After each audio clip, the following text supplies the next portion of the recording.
Title: Pride and Prejudice. Chapter 1. It is a truth universally acknowledged that a single man in possession of a good fortune must be in want of a wife. However little known the feelings or views of such a man may be on his first entering a neighborhood, this truth is so well fixed in the minds of the surrounding families that he is considered as the rightful property of some one or other of their daughters. "My dear Mr. Bennet," said his lady to him one day, "have you heard that Netherfield Park is let at last?"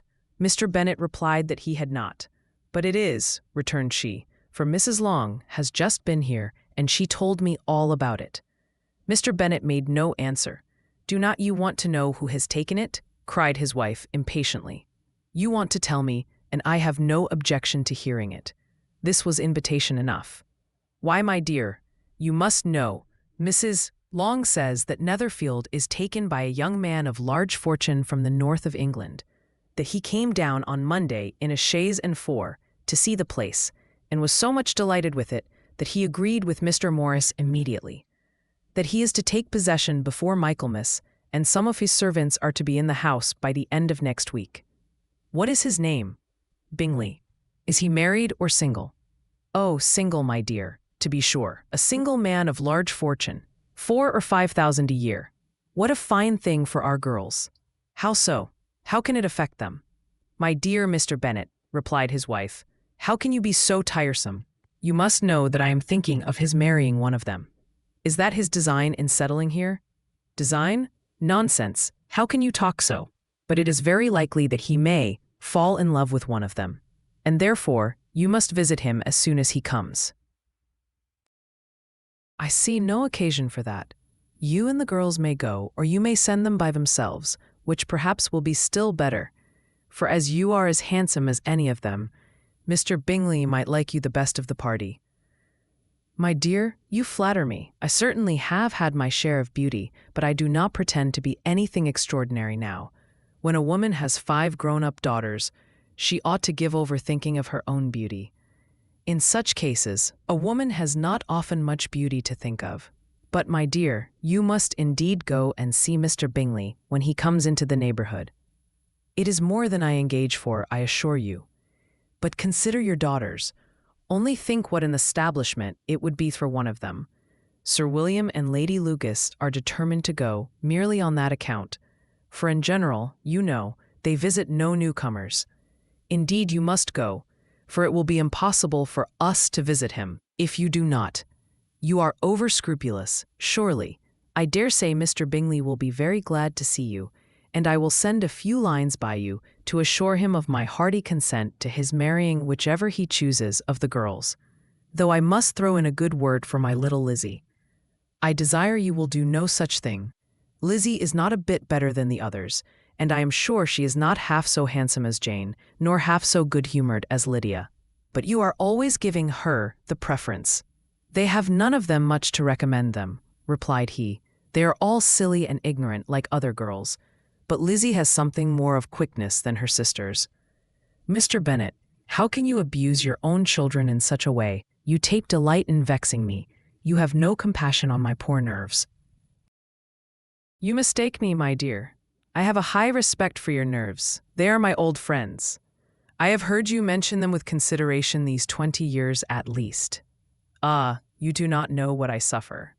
But I hope you will get over it and live to see many young men of 4,000 a year come into the neighborhood. It will be no use to us if 20 such should come, since you will not visit them. Depend upon it, my dear, that when there are 20, I will visit them all. Mr. Bennet was so odd a mixture of quick parts, sarcastic humor, reserve, and caprice, that the experience of 23 years had been insufficient to make his wife understand his character. Her mind was less difficult to develop. She was a woman of mean understanding, little information, and uncertain temper. When she was discontented, she fancied herself nervous. The business of her life was to get her daughters married. Its solace was visiting and news. Chapter 2. Mr. Bennet was among the earliest of those who waited on Mr. Bingley. He had always intended to visit him, though to the last always assuring his wife that he should not go. Until the evening after the visit was paid, she had no knowledge of it. It was then disclosed in the following manner. Observing his second daughter employed in trimming a hat, he suddenly addressed her with, "I hope Mr. Bingley will like it, Lizzie." "We are not in a way to know what Mr. Bingley likes," said her mother, resentfully, "since we are not to visit." "But you forget, mamma," said Elizabeth, "that we shall meet him at the assemblies, and that Mrs. Long has promised to introduce him." "I do not believe Mrs. Long will do any such thing. She has two nieces of her own. She is a selfish, hypocritical woman, and I have no opinion of her." "No more have I," said Mr. Bennet, "and I am glad to find that you do not depend on her serving you." Mrs. Bennet deigned not to make any reply, but unable to contain herself, began scolding one of her daughters. "Don't keep coughing so, Kitty. For heaven's sake, have a little compassion on my nerves. You tear them to pieces." "Kitty has no discretion in her coughs," said her father. "She times them ill." "I do not cough for my own amusement," replied Kitty, fretfully. "When is your next ball to be, Lizzie?" "Tomorrow fortnight." "Aye, so it is," cried her mother, "and Mrs. Long does not come back till the day before, so it will be impossible for her to introduce him, for she will not know him herself. Then, my dear, you may have the advantage of your friend, and introduce Mr. Bingley to her." "Impossible, Mr. Bennet, impossible, when I am not acquainted with him myself. How can you be so teasing? I honor your circumspection. A fortnight's acquaintance is certainly very little. One cannot know what a man really is by the end of a fortnight. But if we do not venture, somebody else will. And after all, Mrs. Long and her nieces must stand their chance. And therefore, as she will think it an act of kindness, if you decline the office, I will take it on myself." The girls stared at their father. Mrs. Bennet said only, "Nonsense, nonsense." "What can be the meaning of that emphatic exclamation?" cried he. "Do you consider the forms of introduction and the stress that is laid on them as nonsense? I cannot quite agree with you there. What say you, Mary? For you are a young lady of deep reflection, I know, and read great books and make extracts." Mary wished to say something very sensible, but knew not how. "While Mary is adjusting her ideas," he continued, "let us return to Mr. Bingley." "I am sick of Mr. Bingley," cried his wife. "I am sorry to hear that, but why did you not tell me so before? If I had known as much this morning, I certainly would not have called on him. It is very unlucky, but as I have actually paid the visit, we cannot escape the acquaintance now." The astonishment of the ladies was just what he wished, that of Mrs. Bennet perhaps surpassing the rest. Though when the first tumult of joy was over, she began to declare that it was what she had expected all the while. "How good it was in you, my dear Mr. Bennet! But I knew I should persuade you at last. I was sure you loved your girls too well to neglect such an acquaintance. Well, how pleased I am, and it is such a good joke too, that you should have gone this morning, and never said a word about it till now. Now, Kitty, you may cough as much as you choose," said Mr. Bennet, and, as he spoke, he left the room, fatigued with the raptures of his wife. "What an excellent father you have, girls," said she, when the door was shut. "I do not know how you will ever make him amends for his kindness, or me either, for that matter. At our time of life, it is not so pleasant, I can tell you, to be making new acquaintances every day. But for your sakes, we would do anything. Lydia, my love, though you are the youngest, I dare say Mr. Bingley will dance with you at the next ball." "Oh," said Lydia, stoutly, "I am not afraid. For though I am the youngest, I'm the tallest." The rest of the evening was spent in conjecturing how soon he would return Mr. Bennet's visit, and determining when they should ask him to dinner. Chapter 3. Not all that Mrs. Bennet, however, with the assistance of her 5 daughters, could ask on the subject was sufficient to draw from her husband any satisfactory description of Mr. Bingley. They attacked him in various ways, with barefaced questions, ingenious suppositions, and distant surmises, but he eluded the skill of them all, and they were at last obliged to accept the second-hand intelligence of their neighbor, Lady Lucas. Her report was highly favorable. Sir William had been delighted with him. He was quite young, wonderfully handsome, extremely agreeable, and, to crown the whole, he meant to be at the next assembly with a large party. Nothing could be more delightful. To be fond of dancing was a certain step towards falling in love, and very lively hopes of Mr. Bingley's heart were entertained. "If I can but see one of my daughters happily settled at Netherfield," said Mrs. Bennet to her husband, "and all the others equally well married, I shall have nothing to wish for." In a few days Mr. Bingley returned Mr. Bennet's visit, and sat about 10 minutes with him in his library. He had entertained hopes of being admitted to a sight of the young ladies, of whose beauty he had heard much, but he saw only the father. The ladies were somewhat more fortunate, for they had the advantage of ascertaining from an upper window that he wore a blue coat and rode a black horse. An invitation to dinner was soon afterwards dispatched, and already had Mrs. Bennet planned the courses that were to do credit to her housekeeping, when an answer arrived which deferred it all. Mr. Bingley was obliged to be in town the following day, and consequently unable to accept the honor of their invitation, etc. Mrs. Bennet was quite disconcerted. She could not imagine what business he could have in town so soon after his arrival in Hertfordshire, and she began to fear that he might always be flying about from one place to another, and never settled at Netherfield as he ought to be. Lady Lucas quieted her fears a little by starting the idea of his being gone to London only to get a large party for the ball, and a report soon followed that Mr. Bingley was to bring 12 ladies and 7 gentlemen with him to the assembly. The girls grieved over such a number of ladies, but were comforted the day before the ball by hearing that instead of 12, he had brought only 6 with him from London, his 5 sisters and a cousin, and when the party entered the assembly room, it consisted of only 5 altogether: Mr. Bingley, his 2 sisters, the husband of the eldest, and another young man. Mr. Bingley was good-looking and gentlemanlike. He had a pleasant countenance and easy, unaffected manners. His sisters were fine women, with an air of decided fashion. His brother-in-law, Mr. Hurst, merely looked the gentleman, but his friend, Mr. Darcy, soon drew the attention of the room by his fine, tall person, handsome features, noble mien, and the report, which was in general circulation within 5 minutes after his entrance, of his having 10,000 a year. The gentleman pronounced him to be a fine figure of a man. The ladies declared he was much handsomer than Mr. Bingley, and he was looked at with great admiration for about half the evening, till his manners gave a disgust which turned the tide of his popularity, for he was discovered to be proud, to be above his company, and above being pleased, and not all his large estate in Derbyshire could save him from having a most forbidding, disagreeable countenance, and being unworthy to be compared with his friend. Mr. Bingley had soon made himself acquainted with all the principal people in the room. He was lively and unreserved, danced every dance, was angry that the ball closed so early, and talked of giving one himself at Netherfield. Such amiable qualities must speak for themselves.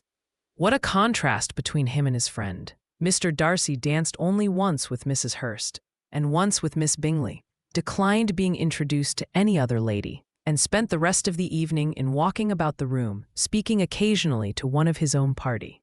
His character was decided. He was the proudest, most disagreeable man in the world, and everybody hoped that he would never come there again. Amongst the most violent against him was Mrs. Bennet, whose dislike of his general behavior was sharpened into particular resentment by his having slighted one of her daughters. Elizabeth Bennet had been obliged, by the scarcity of gentlemen, to sit down for 2 dances, and during part of that time, Mr. Darcy had been standing near enough for her to overhear a conversation between him and Mr. Bingley, who came from the dance for a few minutes to press his friend to join it. "Come, Darcy," said he, "I must have you dance. I hate to see you standing about by yourself in this stupid manner. You had much better dance." "I certainly shall not. You know how I detest it, unless I am particularly acquainted with my partner. At such an assembly as this, it would be insupportable. Your sisters are engaged, and there is not another woman in the room whom it would not be a punishment to me to stand up with." "I would not be so fastidious as you are," cried Bingley, "for a kingdom. Upon my honor, I never met with so many pleasant girls in my life as I have this evening, and there are several of them, you see, uncommonly pretty." "You are dancing with the only handsome girl in the room," said Mr. Darcy, looking at the eldest Miss Bennet. Oh, she is the most beautiful creature I ever beheld. But there is one of her sisters sitting down just behind you, who is very pretty. And I dare say very agreeable. Do let me ask my partner to introduce you. Which do you mean? And turning round, he looked for a moment at Elizabeth, till, catching her eye, he withdrew his own, and coldly said, She is tolerable, but not handsome enough to tempt me, and I am in no humor at present to give consequence to young ladies who are slighted by other men. You had better return to your partner and enjoy her smiles, for you are wasting your time with me. Mr. Bingley followed his advice. Mr. Darcy walked off, and Elizabeth remained with no very cordial feelings towards him. She told the story, however, with great spirit among her friends, for she had a lively, playful disposition, which delighted in anything ridiculous. The evening altogether passed off pleasantly to the whole family. Mrs. Bennet had seen her eldest daughter much admired by the Netherfield party. Mr. Bingley had danced with her twice, and she had been distinguished by his sisters. Jane was as much gratified by this as her mother could be, though in a quieter way. Elizabeth felt Jane's pleasure. Mary had heard herself mentioned to Miss Bingley as the most accomplished girl in the neighborhood. And Catherine and Lydia had been fortunate enough to be never without partners, which was all that they had yet learnt to care for at a ball.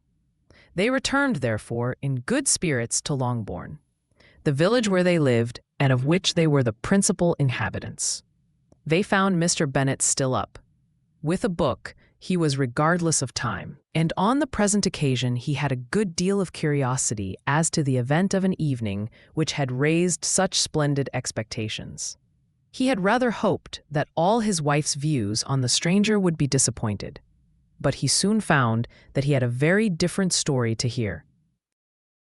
"Oh, my dear Mr. Bennet," as she entered the room, "we have had a most delightful evening, a most excellent ball. I wish you had been there. Jane was so admired, nothing could be like it. Everybody said how well she looked, and Mr. Bingley thought her quite beautiful and danced with her twice. Only think of that, my dear. He actually danced with her twice, and she was the only creature in the room that he asked a second time. First of all, he asked Miss Lucas. I was so vexed to see him stand up with her, but however, he did not admire her at all. Indeed, nobody can, you know. And he seemed quite struck with Jane as she was going down the dance. So he inquired who she was, and got introduced, and asked her for the two next. Then the 2/3 he danced with Miss King, and the 2/4 with Maria Lucas, and the 2/5 with Jane again, and the 2/6 with Lizzie and the Boulanger.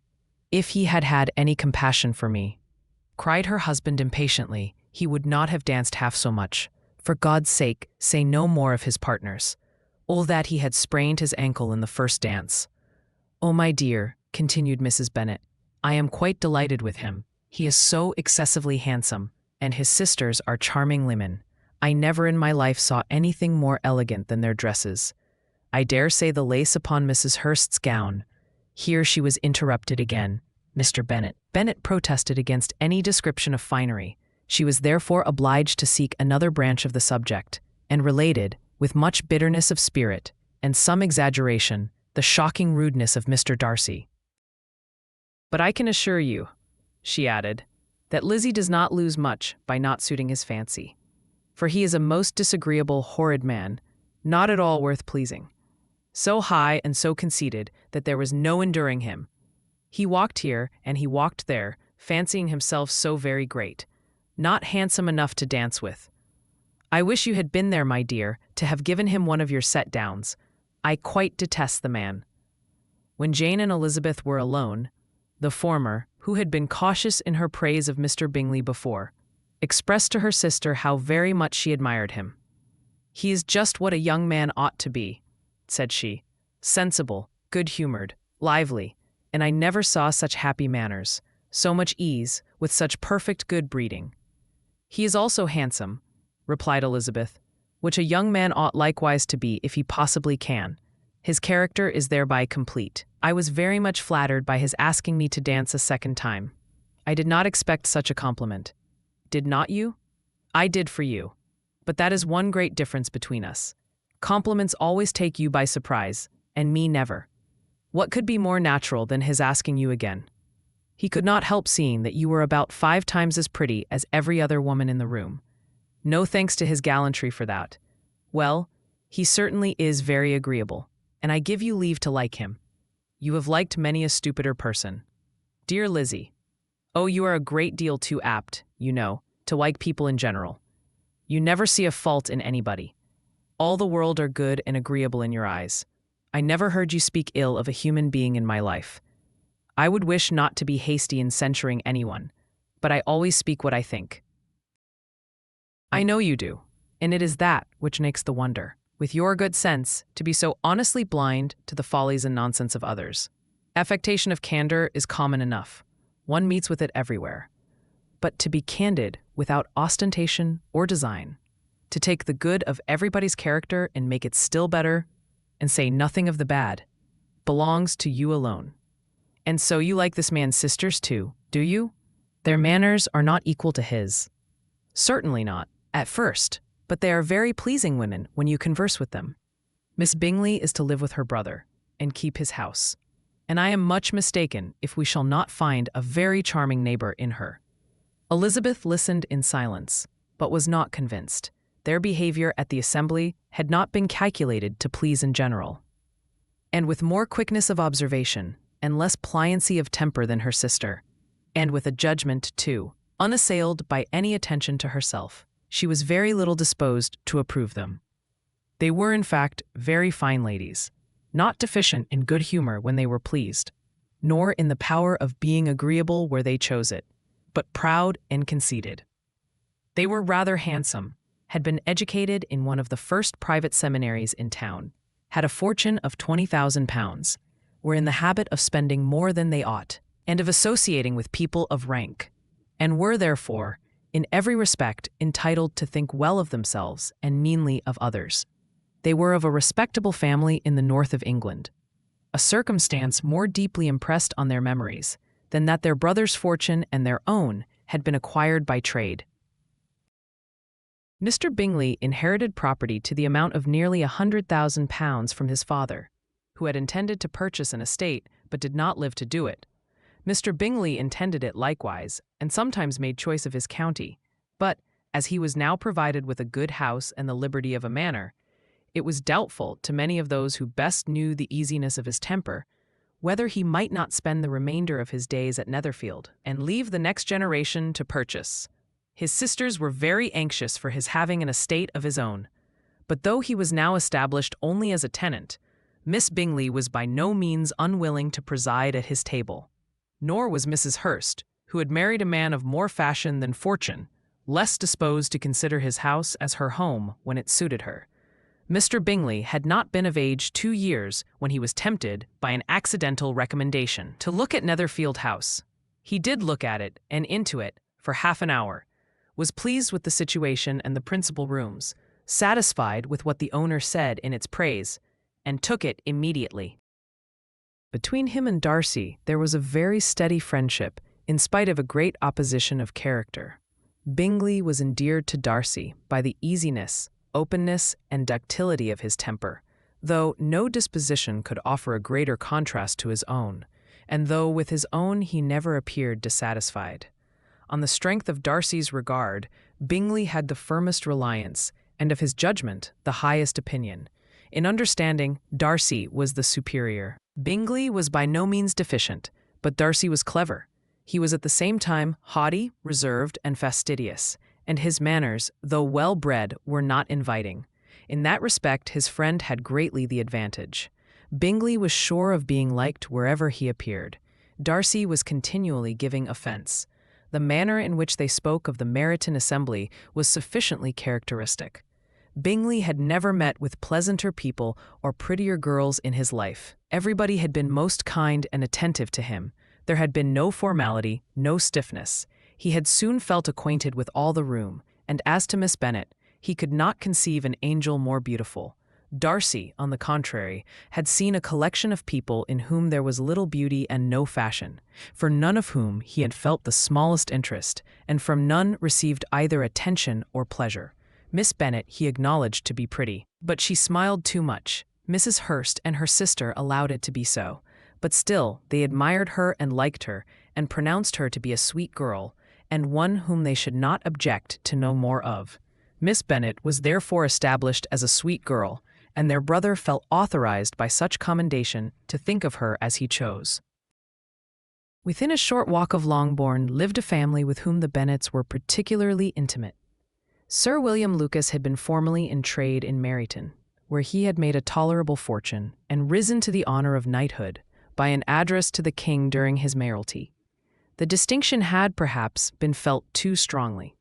It had given him a disgust to his business and to his residence in a small market town, and quitting them both, he had removed with his family to a house about a mile from Meryton, denominated from that period Lucas Lodge, where he could think with pleasure of his own importance, and, unshackled by business, occupy himself solely in being civil to all the world. For though elated by his rank, it did not render him supercilious. On the contrary, he was all attention to everybody. By nature inoffensive, friendly, and obliging, his presentation at St. James's had made him courteous. Lady Lucas was a very good kind of woman, not too clever to be a valuable neighbor to Mrs. Bennet. They had several children.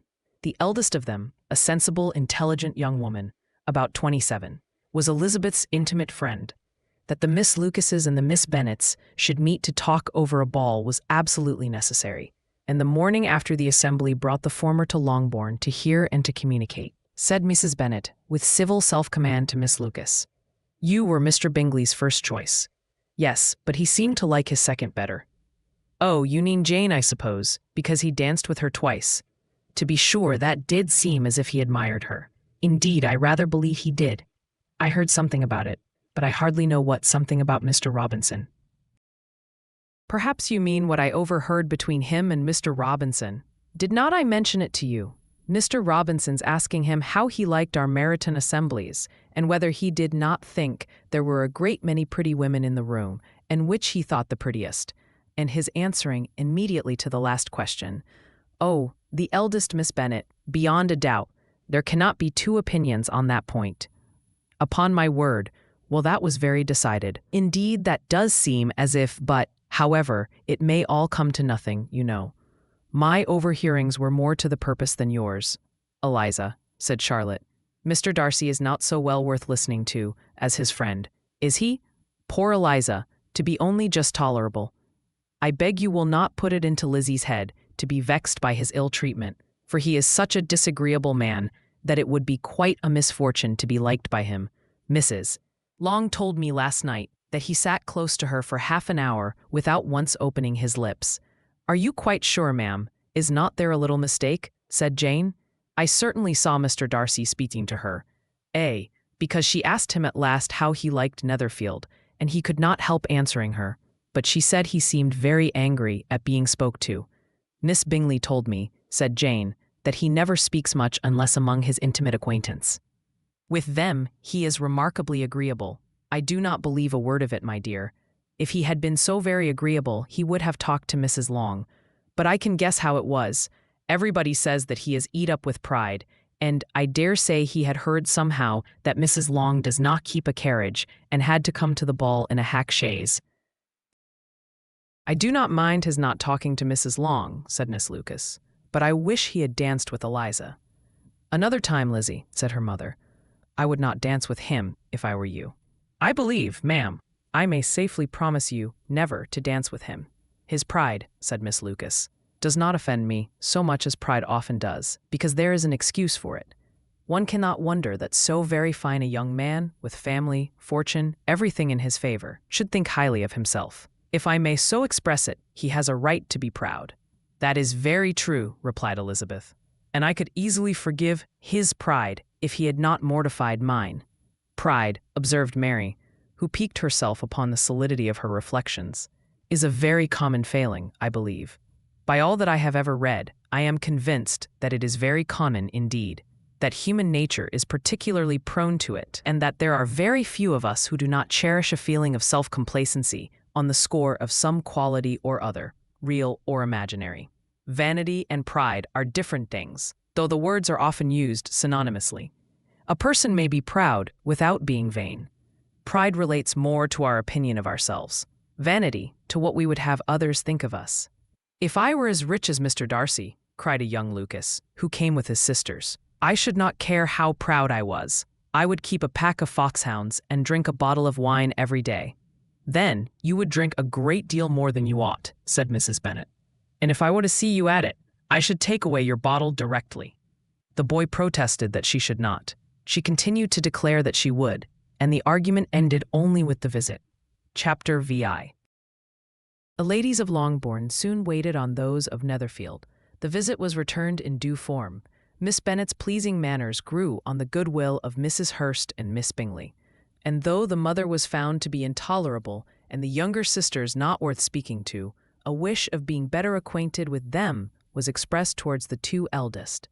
By Jane this attention was received with the greatest pleasure, but Elizabeth still saw superciliousness in their treatment of everybody, hardly excepting even her sister, and could not like them, though their kindness to Jane, such as it was, had a value, as arising, in all probability, from the influence of their brother's admiration.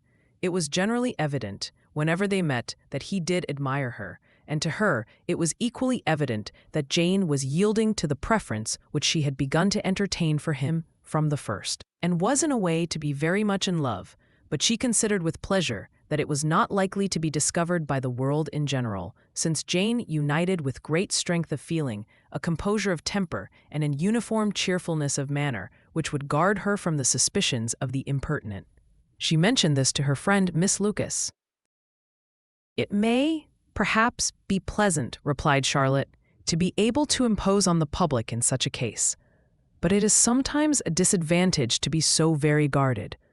If a woman conceals her affection with the same skill from the object of it, she may lose the opportunity of fixing him, and it will then be but poor consolation to believe the world equally in the dark. There is so much of gratitude or vanity in almost every attachment that it is not safe to leave any to itself. We can all begin freely. A slight preference is natural enough, but there are very few of us who have heart enough to be really in love without encouragement. In 9 cases out of 10, a woman had better show more affection than she feels. Bingley likes your sister undoubtedly, but he may never do more than like her if she does not help him on. But she does help him on, as much as her nature will allow. If I can perceive her regard for him, he must be a simpleton indeed not to discover it too. Remember, Eliza, that he does not know Jane's disposition as you do. But if a woman is partial to a man, and does not endeavor to conceal it, he must find it out. Perhaps he must, if he sees enough of her. But though Bingley and Jane meet tolerably often, it is never for many hours together.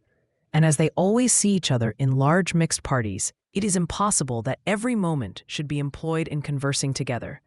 Jane should therefore make the most of every half-hour in which she can command his attention. When she is secure of him, there will be leisure for falling in love as much as she chooses. "Your plan is a good one," replied Elizabeth, "where nothing is in question but the desire of being well married. And if I were determined to get a rich husband, or any husband, I dare say I should adopt it. But these are not Jane's feelings. She is not acting by design. As yet, she cannot even be certain of the degree of her own regard, nor of its reasonableness. She has known him only a fortnight. She danced 4 dances with him at Meryton. She saw him one morning at his own house, and has since dined in company with him 4 times. This is not quite enough to make her understand his character, not as you represent it. Had she merely dined with him, she might only have discovered whether he had a good appetite. But you must remember that 4 evenings have been also spent together, and 4 evenings may do a great deal. Yes, these 4 evenings have enabled them to ascertain that they both like vingt un better than commerce. But with respect to any other leading characteristic, I do not imagine that much has been unfolded. "Well," said Charlotte, "I wish Jane success with all my heart, and if she were married to him tomorrow, I should think she had as good a chance of happiness as if she were to be studying his character for a 12-month. Happiness in marriage is entirely a matter of chance. If the dispositions of the parties are ever so well known to each other, or ever so similar beforehand, it does not advance their felicity in the least. They always continue to grow sufficiently unlike afterwards to have their share of vexation. and it is better to know as little as possible of the defects of the person with whom you are to pass your life. You make me laugh, Charlotte, but it is not sound.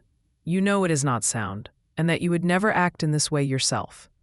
Occupied in observing Mr. Bingley's attention to her sister, Elizabeth was far from suspecting that she was herself becoming an object of some interest in the eyes of his friend. Mr. Darcy had at first scarcely allowed her to be pretty. He had looked at her without admiration at the ball, and when they next met, he looked at her only to criticize. But no sooner had he made it clear to himself and his friends that she had hardly a good feature in her face, than he began to find it was rendered uncommonly intelligent by the beautiful expression of her dark eyes. To this discovery succeeded some others equally mortifying. Though he had detected with a critical eye more than one failure of perfect symmetry in her form, he was forced to acknowledge her figure to be light and pleasing. And in spite of his asserting that her manners were not those of the fashionable world, he was caught by their easy playfulness. Of this she was perfectly unaware. To her, he was only the man who made himself agreeable nowhere, and who had not thought her handsome enough to dance with. He began to wish to know more of her, and as a step towards conversing with her himself, attended to her conversation with others. His doing so drew her notice. It was at Sir William Lucas's, where a large party were assembled. "What does Mr. Darcy mean," said she to Charlotte, "by listening to my conversation with Colonel Forster? That is a question which Mr. Darcy only can answer. But if he does it any more, I shall certainly let him know that I see what he is about. He has a very satirical eye, and if I do not begin by being impertinent myself, I shall soon grow afraid of him." On his approaching them soon afterwards, though without seeming to have any intention of speaking, Miss Lucas defied her friend to mention such a subject to him, which immediately provoking Elizabeth to do it, she turned to him and said, "Did not you think, Mr. Darcy, that I expressed myself uncommonly well just now when I was teasing Colonel Forster to give us a ball at Meryton? With great energy, but it is a subject which always makes a lady energetic. You're severe on us." "It will be her turn soon to be teased," said Miss Lucas. "I am going to open the instrument, Eliza, and you know what follows. You are a very strange creature by way of a friend, always wanting me to play and sing before anybody and everybody. If my vanity had taken a musical turn, you would have been invaluable, but as it is, I would really rather not sit down before those who must be in the habit of hearing the very best performers." On Miss Lucas's persevering, however, she added, "Very well, if it must be so, it must." And gravely glancing at Mr. Darcy, "There is a very fine old saying, which everybody here is of course familiar with, 'Keep your breath to cool your porridge,' and I shall keep mine to swell my song." Her performance was pleasing, though by no means capital. After a song or two, and before she could reply to the entreaties of several that she would sing again, she was eagerly succeeded at the instrument by her sister Mary, who having, in consequence of being the only plain one in the family, worked hard for knowledge and accomplishments, was always impatient for display. Mary had neither genius nor taste, and though vanity had given her application, it had given her likewise a pedantic air and conceited manner, which would have injured a higher degree of excellence than she had reached. Elizabeth, easy and unaffected, had been listened to with much more pleasure, though not playing half so well, and Mary, at the end of a long concerto, was glad to purchase praise and gratitude by Scotch and Irish airs, at the request of her younger sisters, who with some of the Lucases and 2 or 3 officers joined eagerly in dancing at one end of the room. Mr. Darcy stood near them, in silent indignation at such a mode of passing the evening, to the exclusion of all conversation, and was too much engrossed by his own thoughts to perceive that Sir William Lucas was his neighbor, till Sir William thus began, "What a charming amusement for young people this is, Mr. Darcy. There is nothing like dancing. After all, I consider it as one of the first refinements of polished societies." "Certainly, sir, and it has the advantage also of being in vogue amongst the less polished societies of the world. Every savage can dance." Sir William only smiled. "Your friend performs delightfully," he continued, after a pause, on seeing Bingley join the group. "And I doubt not that you are an adept in the science yourself, Mr. Darcy. You saw me dance at Meryton, I believe, sir." Yes, indeed, and received no inconsiderable pleasure from the sight. Do you often dance at St. James's? Never, sir. Do you not think it would be a proper compliment to the place? It is a compliment which I never pay to any place if I can avoid it. You have a house in town, I conclude. Mr. Darcy bowed. I had once some thoughts of fixing in town myself, for I am fond of superior society. But I did not feel quite certain that the air of London would agree with Lady Lucas. He paused in hopes of an answer, but his companion was not disposed to make any. And Elizabeth, at that instant moving towards them, he was struck with the notion of doing a very gallant thing, and called out to her, "My dear Miss Eliza, why are not you dancing? Mr. Darcy, you must allow me to present this young lady to you as a very desirable partner. You cannot refuse to dance, I am sure, when so much beauty is before you." And taking her hand, he would have given it to Mr. Darcy, who, though extremely surprised, was not unwilling to receive it, when she instantly drew back, and said with some discomposure to Sir William, "Indeed, sir, I have not the least intention of dancing. I entreat you not to suppose that I moved this way in order to beg for a partner." Mr. Darcy, with grave propriety, requested to be allowed the honor of her hand, but in vain. Elizabeth was determined. Nor did Sir William at all shake her purpose by his attempt at persuasion. "You excel so much in the dance, Miss Eliza, that it is cruel to deny me the happiness of seeing you. And though this gentleman dislikes the amusement in general, he can have no objection, I am sure, to oblige us for 1/2 hour." "Mr. Darcy is all politeness," said Elizabeth, smiling. "He is, indeed, but considering the inducement, my dear Miss Eliza, we cannot wonder at his complaisance, for who would object to such a partner?" Elizabeth looked archly and turned away. Her resistance had not injured her with the gentleman, and he was thinking of her with some complacency, when thus accosted by Miss Bingley. "I can guess the subject of your reverie." "I should imagine not. You are considering how insupportable it would be to pass many evenings in this manner, in such society, and indeed, I am quite of your opinion. I was never more annoyed. The insipidity and yet the noise, the nothingness and yet the self-importance of all these people. What would I give to hear your strictures on them? Your conjecture is totally wrong, I assure you. My mind was more agreeably engaged. I have been meditating on the very great pleasure which a pair of fine eyes in the face of a pretty woman can bestow." Miss Bingley immediately fixed her eyes on his face, and desired he would tell her what lady had the credit of inspiring such reflections. Mr. Darcy replied, with great intrepidity, "Miss Elizabeth Bennet." "Miss Elizabeth Bennet," repeated Miss Bingley. "I am all astonishment. How long has she been such a favorite? And pray when am I to wish you joy?" "That is exactly the question which I expected you to ask. A lady's imagination is very rapid. It jumps from admiration to love, from love to matrimony, in a moment. I knew you would be wishing me joy. Nay, if you are so serious about it, I shall consider the matter as absolutely settled. You will have a charming mother-in-law indeed, and of course she will be always at Pemberley with you." He listened to her with perfect indifference, while she chose to entertain herself in this manner, and as his composure convinced her that all was safe, her wit flowed along. Chapter 7. Mr. Bennet's property consisted almost entirely in an estate of 2,000 a year, which unfortunately for his daughters was entailed, in default of heirs male, on a distant relation, and their mother's fortune, though ample for her situation in life, could but ill supply the deficiency of his. Her father had been an attorney in Meryton and had left her £4,000. She had a sister married to a Mr. Phillips, who had been a clerk to their father and succeeded him in the business, and a brother settled in London in a respectable line of trade. The village of Longbourn was only 1 mile from Meryton, a most convenient distance for the young ladies, who were usually tempted thither 3 or 4 times a week, to pay their duty to their aunt, and to a milliner's shop just over the way. The 2 youngest of the family, Catherine and Lydia, were particularly frequent in these attentions.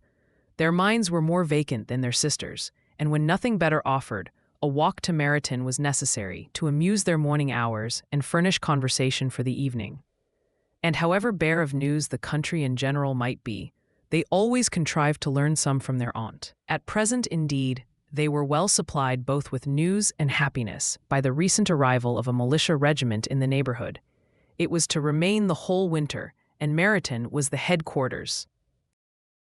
Their visits to Mrs. Phillips were now productive of the most interesting intelligence. Every day added something to their knowledge of the officers' names and connections. Their lodgings were not long a secret, and at length they began to know the officers themselves. Mr. Phillips visited them all, and this opened to his nieces a source of felicity unknown before. They could talk of nothing but officers, and Mr. Bingley's large fortune, the mention of which gave animation to their mother, was worthless in their eyes when opposed to the regimentals of an ensign. After listening one morning to their effusions on this subject, Mr. Bennet coolly observed, "From all that I can collect by your manner of talking, you must be two of the silliest girls in the country. I have suspected it some time, but I am now convinced." Catherine was disconcerted and made no answer, but Lydia, with perfect indifference, continued to express her admiration of Captain Carter and her hope of seeing him in the course of the day, as he was going the next morning to London. "I am astonished, my dear," said Mrs. Bennet, "that you should be so ready to think your own children silly. If I wished to think slightingly of anybody's children, it should not be of my own, however. If my children are silly, I must hope to be always sensible of it. Yes, but as it happens, they are all of them very clever. This is the only point, I flatter myself, on which we do not agree. I had hoped that our sentiments coincided in every particular, but I must so far differ from you as to think our two youngest daughters uncommonly foolish." "My dear Mr. Bennet, you must not expect such girls to have the sense of their father and mother. When they get to our age, I dare say they will not think about officers any more than we do. I remember the time when I liked a red coat myself very well. And indeed, so I do still at my heart, and if a smart young colonel, with 5,000 or 6,000 a year, should want one of my girls, I shall not say nay to him. And I thought Colonel Forster looked very becoming the other night at Sir William's in his regimentals." "Mamma," cried Lydia, "my aunt says that Colonel Forster and Captain Carter do not go so often to Miss Watson's as they did when they first came. She sees them now very often standing in Clerk's library." Mrs. Bennet was prevented replying by the entrance of the footman with a note for Miss Bennet. It came from Netherfield, and the servant waited for an answer. Mrs. Bennet's eyes sparkled with pleasure, and she was eagerly calling out while her daughter read. "Well, Jane, who is it from? What is it about? What does he say? Well, Jane, make haste and tell us. Make haste, my love." "It's from Miss Bingley," said Jane, and then read it aloud. "My dear friend, if you are not so compassionate as to dine today with Louisa and me, we shall be in danger of hating each other for the rest of our lives. For a whole day's tête-à-tête between two women can never end without a quarrel. Come as soon as you can on the receipt of this. My brother and the gentlemen are to dine with the officers. Yours ever, Caroline Bingley." "With the officers?" cried Lydia. "I wonder my aunt did not tell us of that." "Dining out," said Mrs. Bennet. "That is very unlucky." "Can I have the carriage?" said Jane. "No, my dear, you had better go on horseback, because it seems likely to rain, and then you must stay all night." "That would be a good scheme," said Elizabeth, "if you were sure that they would not offer to send her home." "Oh, but the gentlemen will have Mr. Bingley's chaise to go to Meryton, and the Hursts have no horses to theirs. I had much rather go in the coach.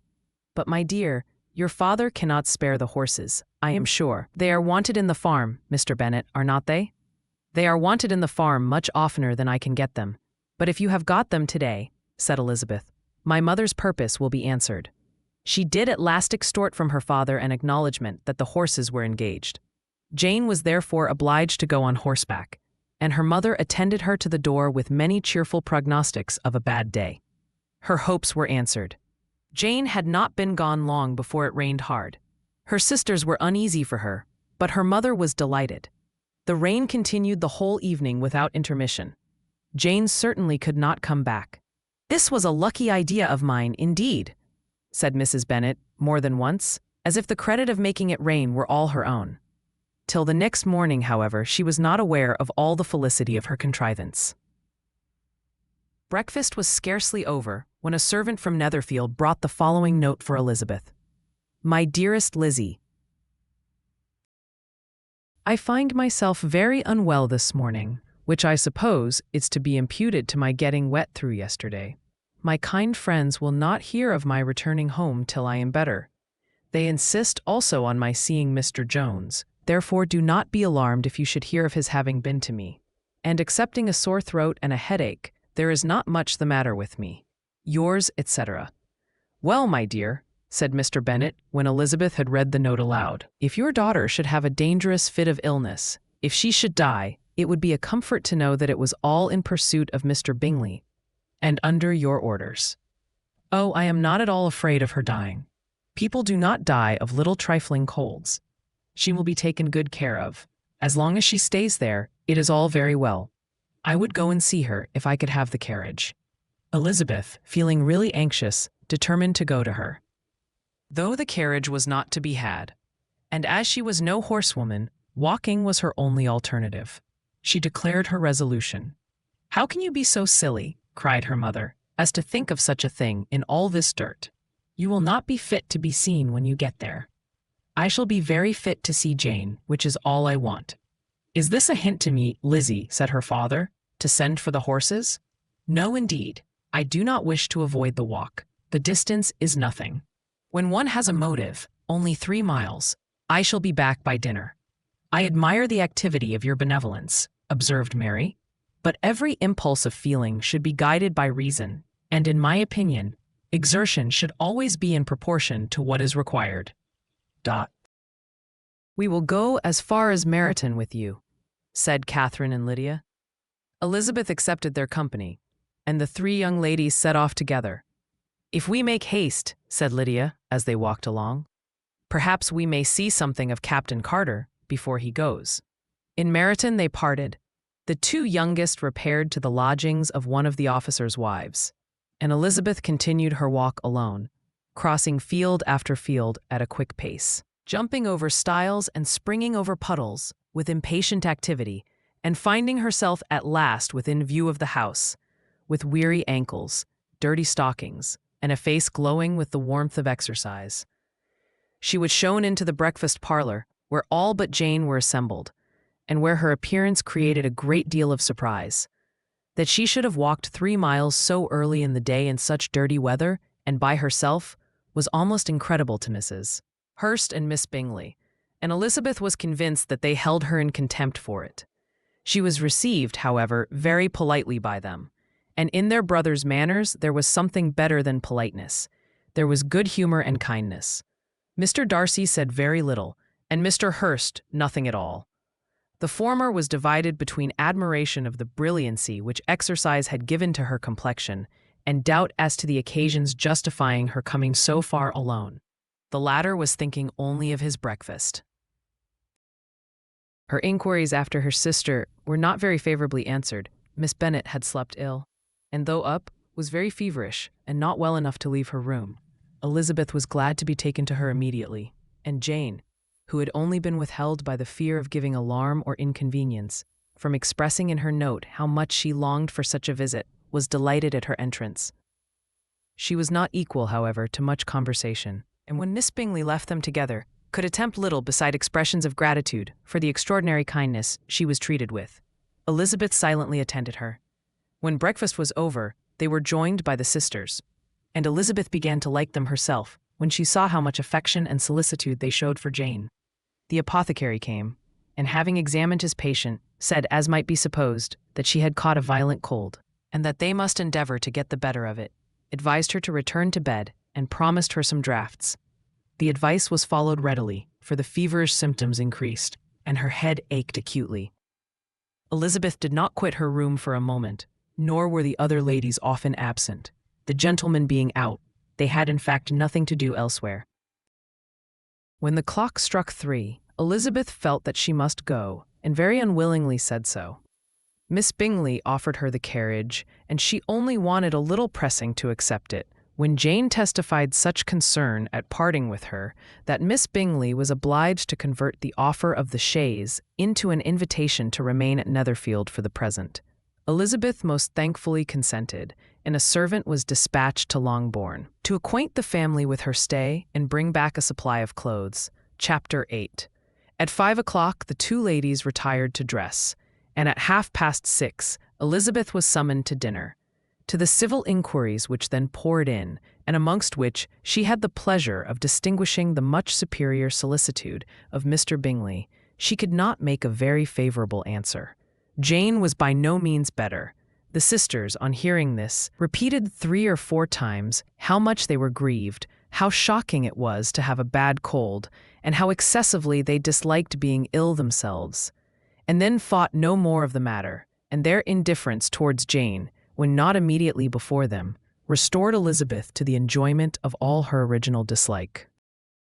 Their brother, indeed, was the only one of the party whom she could regard with any complacency.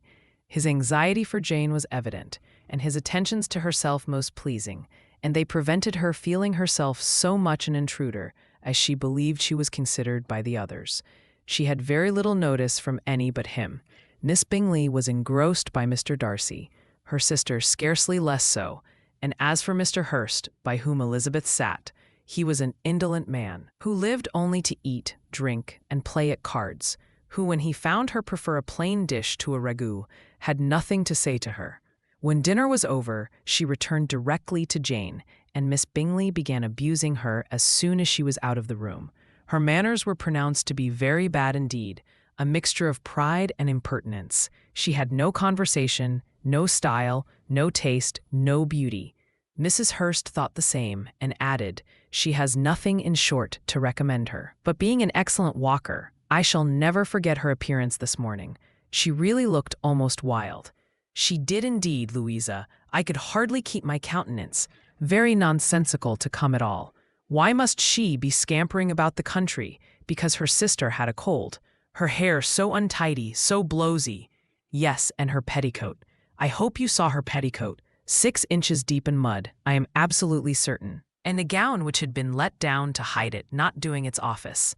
"Your picture may be very exact, Louisa," said Bingley, "but this was all lost upon me. I thought Miss Elizabeth Bennet looked remarkably well when she came into the room this morning. Her dirty petticoat quite escaped my notice." "You observed it, Mr. Darcy, I am sure," said Miss Bingley, "and I am inclined to think that you would not wish to see your sister make such an exhibition." "Certainly not. To walk 3 miles, or 4 miles, or 5 miles, or whatever it is, above her ankles in dirt, and alone, quite alone. What could she mean by it? It seems to me to show an abominable sort of conceited independence, a most country-town indifference to decorum." "It shows an affection for her sister that is very pleasing," said Bingley. "I am afraid, Mr. Darcy," observed Miss Bingley, in a half-whisper, "that this adventure has rather affected your admiration of her fine eyes."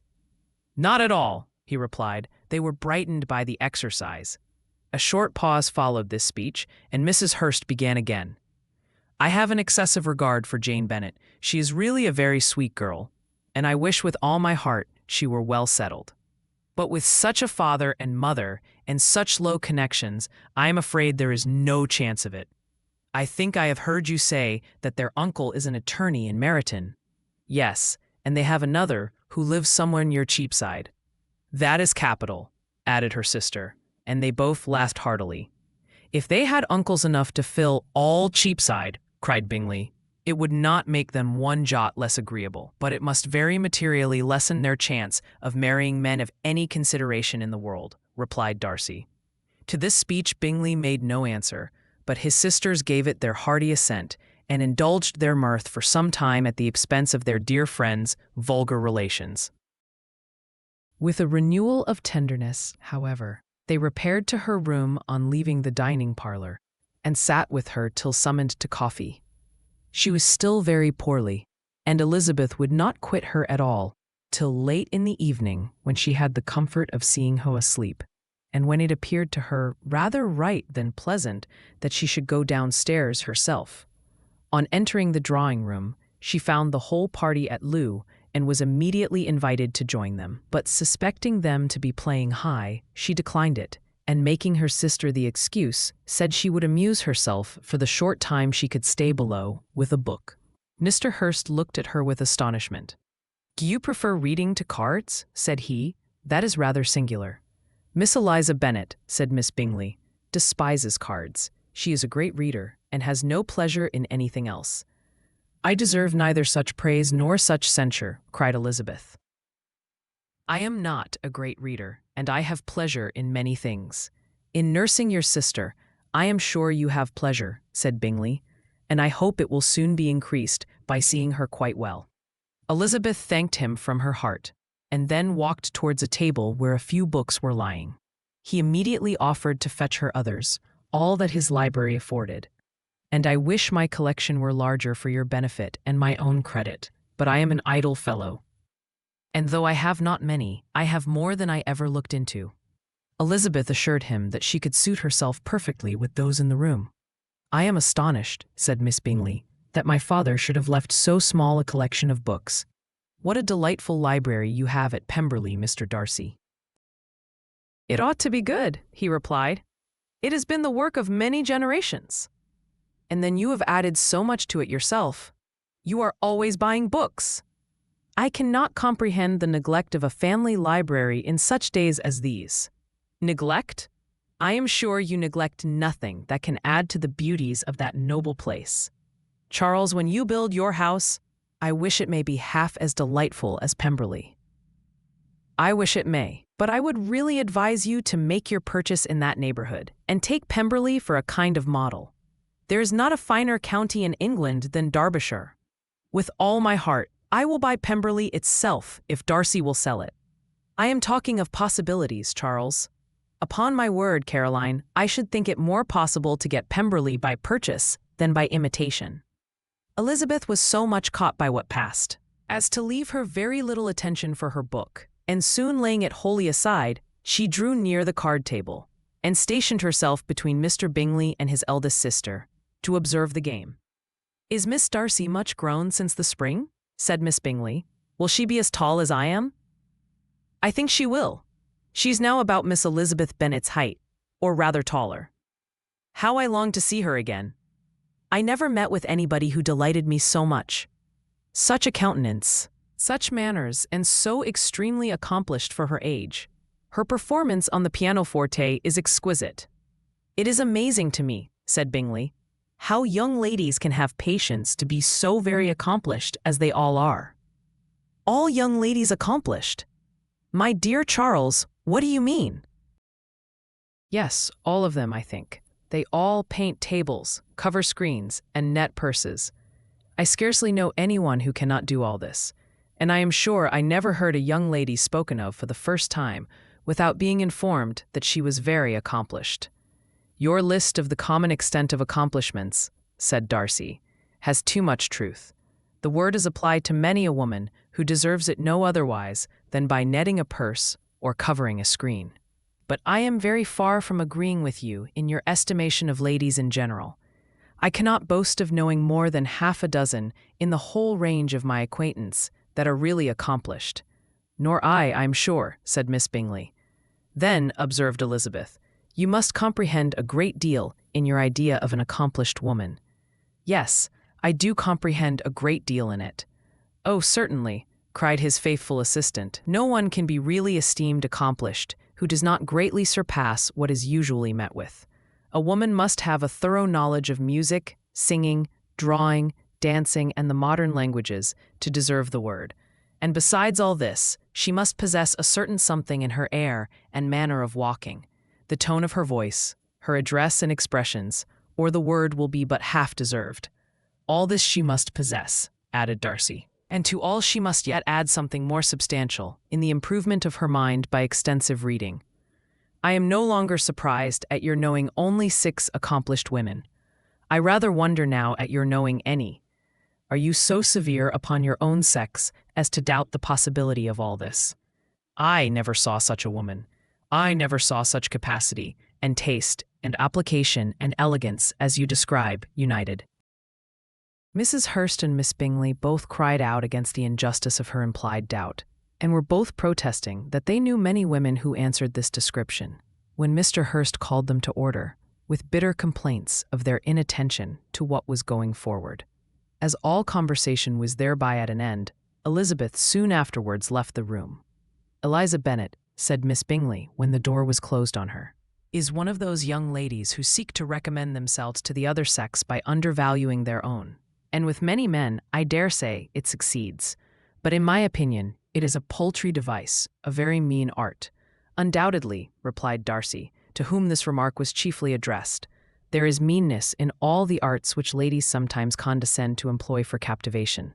Whatever bears affinity to cunning is despicable. Miss Bingley was not so entirely satisfied with this reply as to continue the subject. Elizabeth joined them again, only to say that her sister was worse, and that she could not leave her. Bingley urged Mr. Jones's being sent for immediately, while his sisters, convinced that no country advice could be of any service, recommended an express to town for one of the most eminent physicians. This she would not hear of, but she was not so unwilling to comply with their brother's proposal, and it was settled that Mr. Jones should be sent for early in the morning, if Miss Bennet were not decidedly better. Bingley was quite uncomfortable. His sisters declared that they were miserable. They solaced their wretchedness, however, by duets after supper, while he could find no better relief to his feelings than by giving his housekeeper directions that every possible attention might be paid to the sick lady and her sister. Chapter 9. Elizabeth passed the chief of the night in her sister's room, and in the morning had the pleasure of being able to send a tolerable answer to the inquiries which she very early received from Mr. Bingley by a housemaid, and some time afterwards from the two elegant ladies who waited on his sisters. In spite of this amendment, however, she requested to have a note sent to Longbourn, desiring her mother to visit Jane and form her own judgment of her situation. The note was immediately dispatched, and its contents as quickly complied with. Mrs. Bennet, accompanied by her two youngest girls, reached Netherfield soon after the family breakfast. Had she found Jane in any apparent danger, Mrs. Bennet would have been very miserable. But being satisfied on seeing her that her illness was not alarming, she had no wish of her recovering immediately, as her restoration to health would probably remove her from Netherfield. She would not listen, therefore, to her daughter's proposal of being carried home. Neither did the apothecary, who arrived about the same time, think it at all advisable. After sitting a little while with Jane, on Miss Bingley's appearance and invitation, the mother and three daughters all attended her into the breakfast parlor. Bingley met them with hopes that Mrs. Bennet had not found Miss Bennet worse than she expected. "Indeed I have, sir," was her answer. "She is a great deal too ill to be moved. Mr. Jones says we must not think of moving her. We must trespass a little longer on your kindness." "Removed?" cried Bingley. "It must not be thought of. My sister, I am sure, will not hear of her removal." "You may depend upon it, madam," said Miss Bingley, with cold civility, "that Miss Bennet shall receive every possible attention while she remains with us." Mrs. Bennet was profuse in her acknowledgments. "I am sure," she added, "if it was not for such good friends, I do not know what would become of her, for she is very ill indeed, and suffers a vast deal, though with the greatest patience in the world, which is always the way with her, for she has, without exception, the sweetest temper I ever met with. I often tell my other girls they are nothing to her.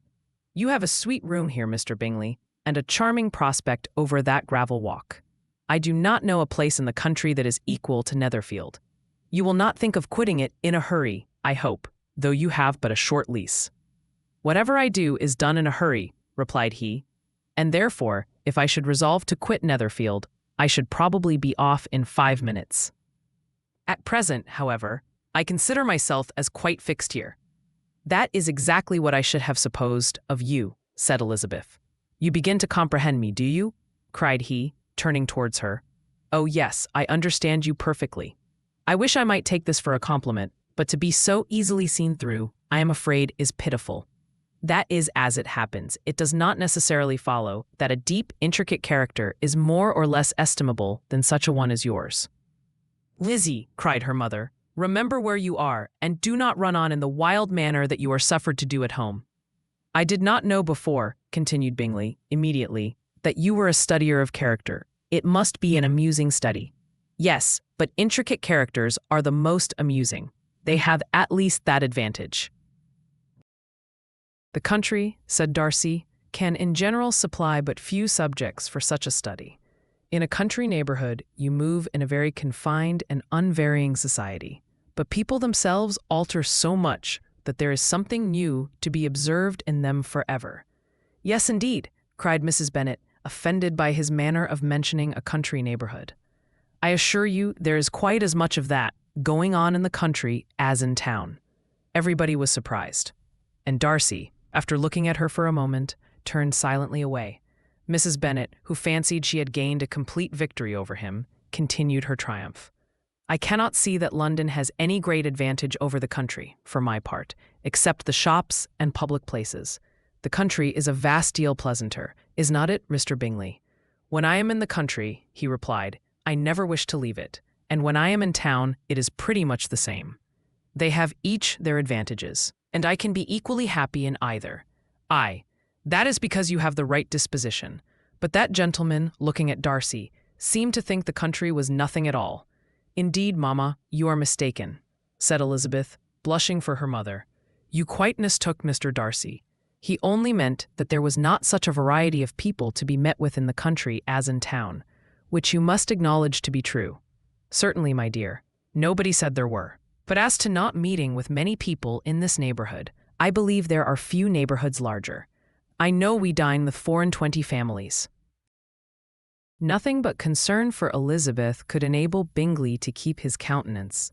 His sister was less delicate, and directed her eye towards Mr. Darcy with a very expressive smile. Elizabeth, for the sake of saying something that might turn her mother's thoughts, now asked her if Charlotte Lucas had been at Longbourn since her coming away. Yes, she called yesterday with her father. What an agreeable man Sir William is, Mr. Bingley, is not he? So much the man of fashion, so genteel and so easy. He has always something to say to everybody. That is my idea of good breeding. And those persons who fancy themselves very important and never open their mouths quite mistake the matter. Did Charlotte dine with you? No, she would go home. I fancy she was wanted about the mince pies. For my part, Mr. Bingley, I always keep servants that can do their own work. My daughters are brought up differently. But everybody is to judge for themselves. And the Lucases are a very good sort of girls, I assure you. It is a pity they are not handsome. Not that I think Charlotte so very plain, but then she is our particular friend. She seems a very pleasant young woman, said Bingley. Oh dear, yes, but you must own she is very plain. Lady Lucas herself has often said so, and envied me Jane's beauty. I do not like to boast of my own child, but to be sure, Jane, one does not often see anybody better looking. It is what everybody says. I do not trust my own partiality. When she was only 15, there was a gentleman at my brother Gardiner's in town so much in love with her that my sister-in-law was sure he would make her an offer before we came away. But however, he did not. Perhaps he thought her too young. However, he wrote some verses on her, and very pretty they were. And so ended his affection, said Elizabeth impatiently. There has been many a one, I fancy, overcome in the same way. I wonder who first discovered the efficacy of poetry in driving away love. I have been used to consider poetry as the food of love, said Darcy. Of a fine, stout, healthy love it may. Everything nourishes what is strong already. But if it be only a slight, thin sort of inclination, I'm convinced that one good sonnet will starve it entirely away. Darcy only smiled, and the general pause which ensued made Elizabeth tremble lest her mother should be exposing herself again. She longed to speak, but could think of nothing to say, and after a short silence, Mrs. Bennet began repeating her thanks to Mr. Bingley for his kindness to Jane, with an apology for troubling him also with Lizzie. Mr. Bingley was unaffectedly civil in his answer, and forced his younger sister to be civil also, and say what the occasion required. She performed her part, indeed, without much graciousness, but Mrs. Bennet was satisfied, and soon afterwards ordered her carriage. Upon this signal, the youngest of her daughters put herself forward. The two girls had been whispering to each other during the whole visit, and the result of it was that the youngest should tax Mr. Bingley with having promised on his first coming into the country to give a ball at Netherfield. Lydia was a stout, well-grown girl of 15, with a fine complexion and good-humored countenance, a favorite with her mother, whose affection had brought her into public at an early age. She had high animal spirits and a sort of natural self-consequence, which the attentions of the officers, to whom her uncle's good dinners and her own easy manners recommended her, had increased into assurance. She was very equal, therefore, to address Mr. Bingley on the subject of the ball, and abruptly reminded him of his promise, adding that it would be the most shameful thing in the world if he did not keep it. His answer to this sudden attack was delightful to her mother's ear. "I am perfectly ready, I assure you, to keep my engagement, and when your sister is recovered, you shall, if you please, name the very day of the ball. But you would not wish to be dancing while she is ill." Lydia declared herself satisfied. Oh yes, it would be much better to wait till Jane was well, and by that time, most likely, Captain Carter would be at Meryton again. "And when you have given your ball," she added, "I shall insist on their giving one also. I shall tell Colonel Forster it will be quite a shame if he does not." Mrs. Bennet and her daughters then departed, and Elizabeth returned instantly to Jane, leaving her own and her relations' behavior to the remarks of the two ladies and Mr. Darcy, the latter of whom, however, could not be prevailed on to join in their censure of her, in spite of all Miss Bingley's witticisms on fine eyes. The day passed much as the day before had done. Mrs. Hurst and Miss Bingley had spent some hours of the morning with the invalid, who continued, though slowly, to mend, and in the evening Elizabeth joined their party in the drawing-room. The loo table, however, did not appear. Mr. Darcy was writing, and Miss Bingley, seated near him, was watching the progress of his letter and repeatedly calling off his attention by messages to his sister. Mr. Hurst and Mr. Bingley were at piquet, and Mrs. Hurst was observing their game. Elizabeth took up some needlework, and was sufficiently amused in attending to what passed between Darcy and his companion. The perpetual commendations of the lady, either on his handwriting, or on the evenness of his lines, or on the length of his letter, with the perfect unconcern with which her praises were received, formed a curious dialogue, and was exactly in unison with her opinion of each.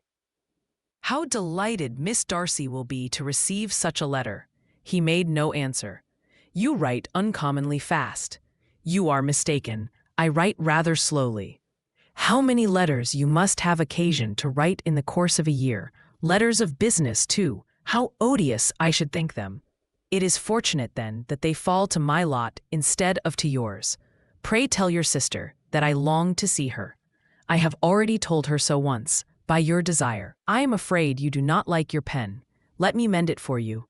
I mend pens remarkably well." "Thank you, but I always mend my own." "How can you contrive to write so even?" He was silent. "Tell your sister I am delighted to hear of her improvement on the harp, and pray let her know that I am quite in raptures with her beautiful little design for a table, and I think it infinitely superior to Miss Grantley's. Will you give me leave to defer your raptures till I write again? At present I have not room to do them justice. Oh, it is of no consequence. I shall see her in January. But do you always write such charming long letters to her, Mr. Darcy?" "They are generally long, but whether always charming, it is not for me to determine. It is a rule with me that a person who can write a long letter with ease cannot write ill." "That will not do for a compliment to Darcy, Caroline," cried her brother, "because he does not write with ease. He studies too much for words of 4 syllables. Do not you, Darcy?" "My style of writing is very different from yours."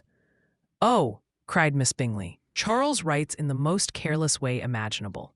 He leaves out half his words and blots the rest. My ideas flow so rapidly that I have not time to express them, by which means my letters sometimes convey no ideas at all to my correspondents."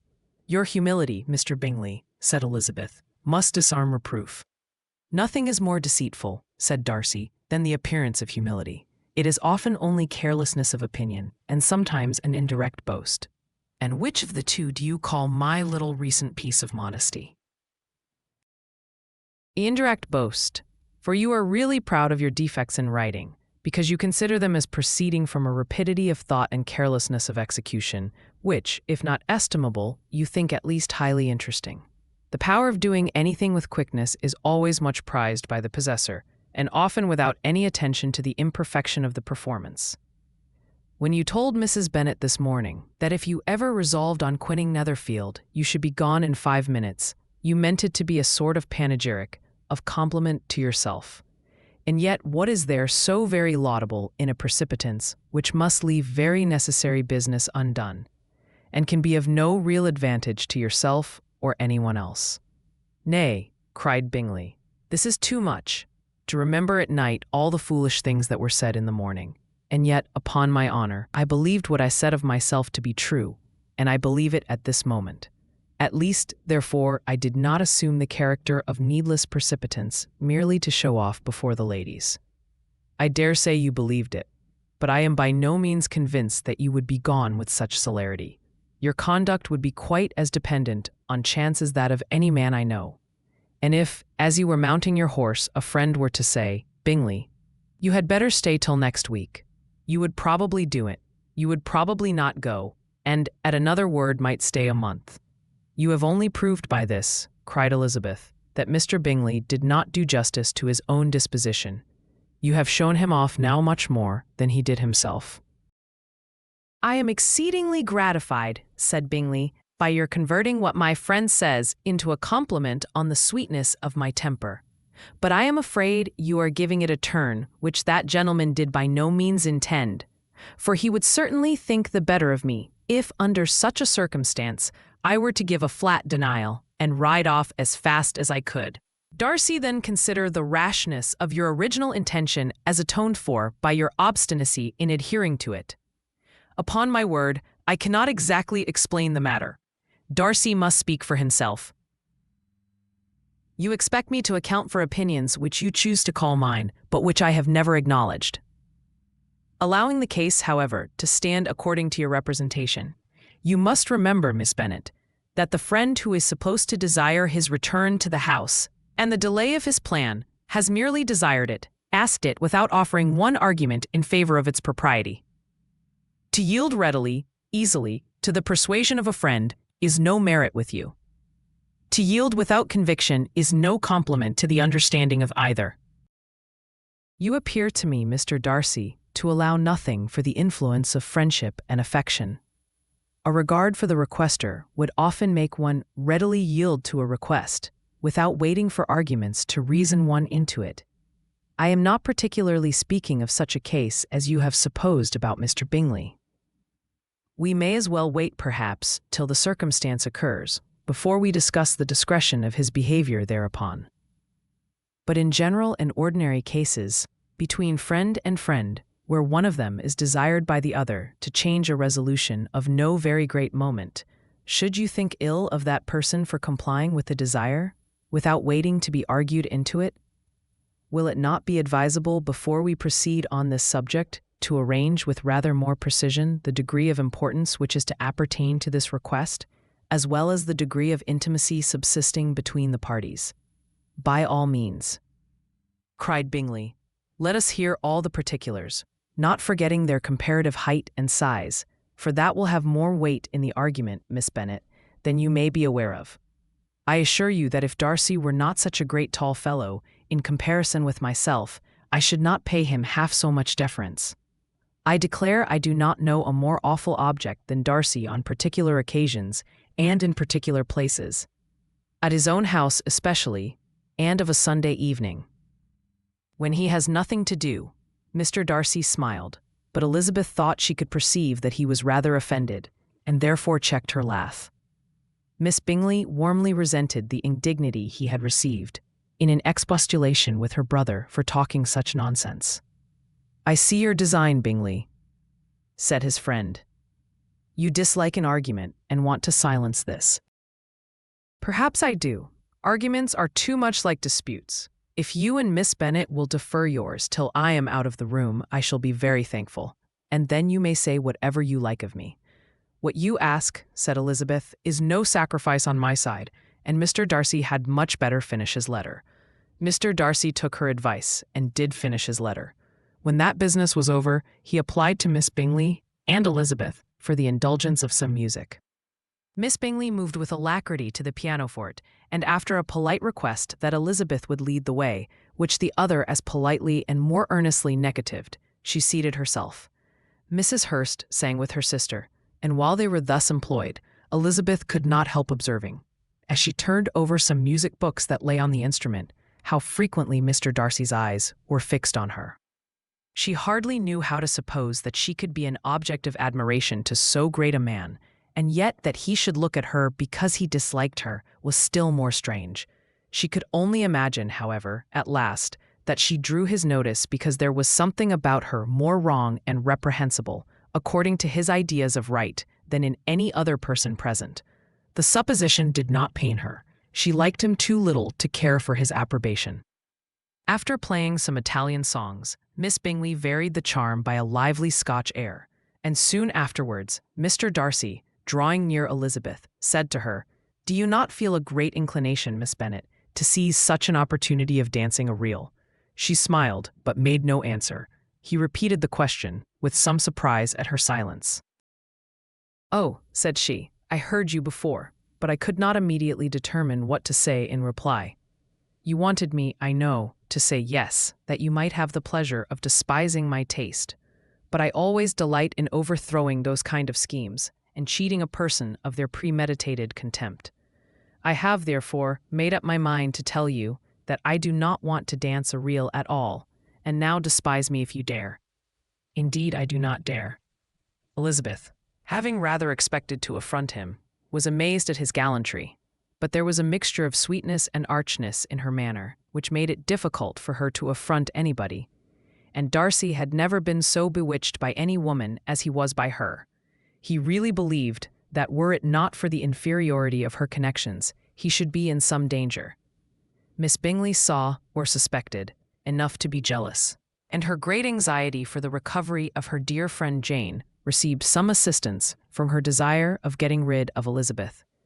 She often tried to provoke Darcy into disliking her guest, by talking of their supposed marriage and planning his happiness in such an alliance. "I hope," said she, as they were walking together in the shrubbery the next day, "you will give your mother-in-law a few hints when this desirable event takes place.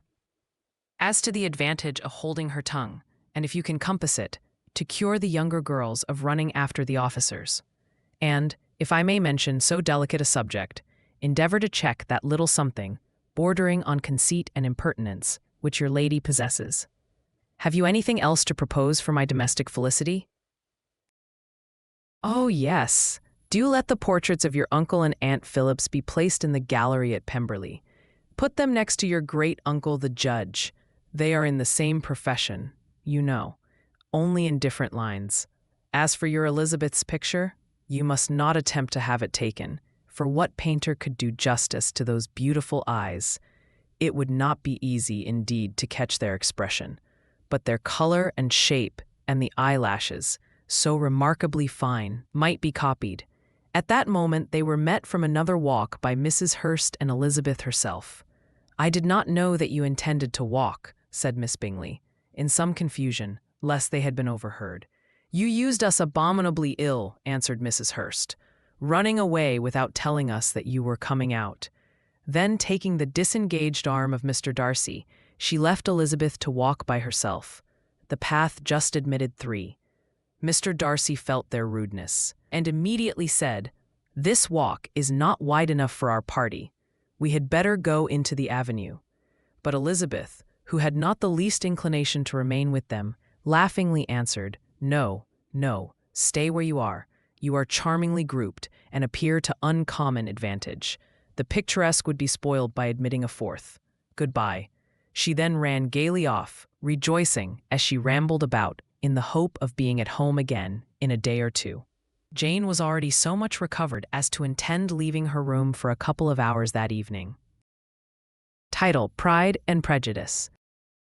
When the ladies removed after dinner, Elizabeth ran up to her sister, and seeing her well guarded from cold, attended her into the drawing-room, where she was welcomed by her 2 friends with many professions of pleasure, and Elizabeth had never seen them so agreeable as they were during the hour which passed before the gentlemen appeared.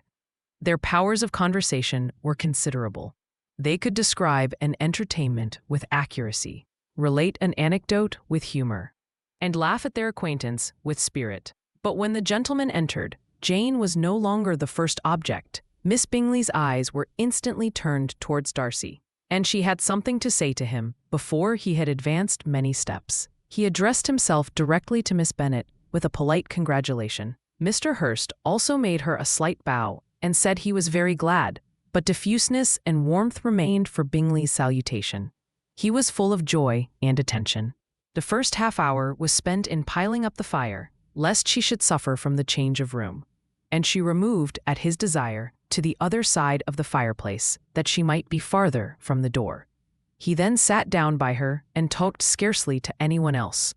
Elizabeth, at work in the opposite corner, saw it all with great delight. When tea was over, Mr. Hurst reminded his sister-in-law of the card table, but in vain. She had obtained private intelligence that Mr. Darcy did not wish for cards, and Mr. Hurst soon found even his open petition rejected.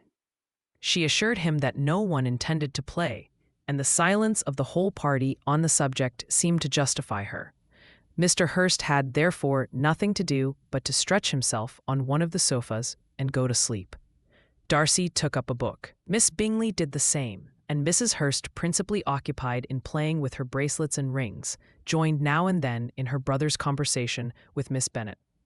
Miss Bingley's attention was quite as much engaged in watching Mr. Darcy's progress through his book as in reading her own, and she was perpetually either making some inquiry or looking at his page. She could not win him, however, to any conversation. He merely answered her question and read on.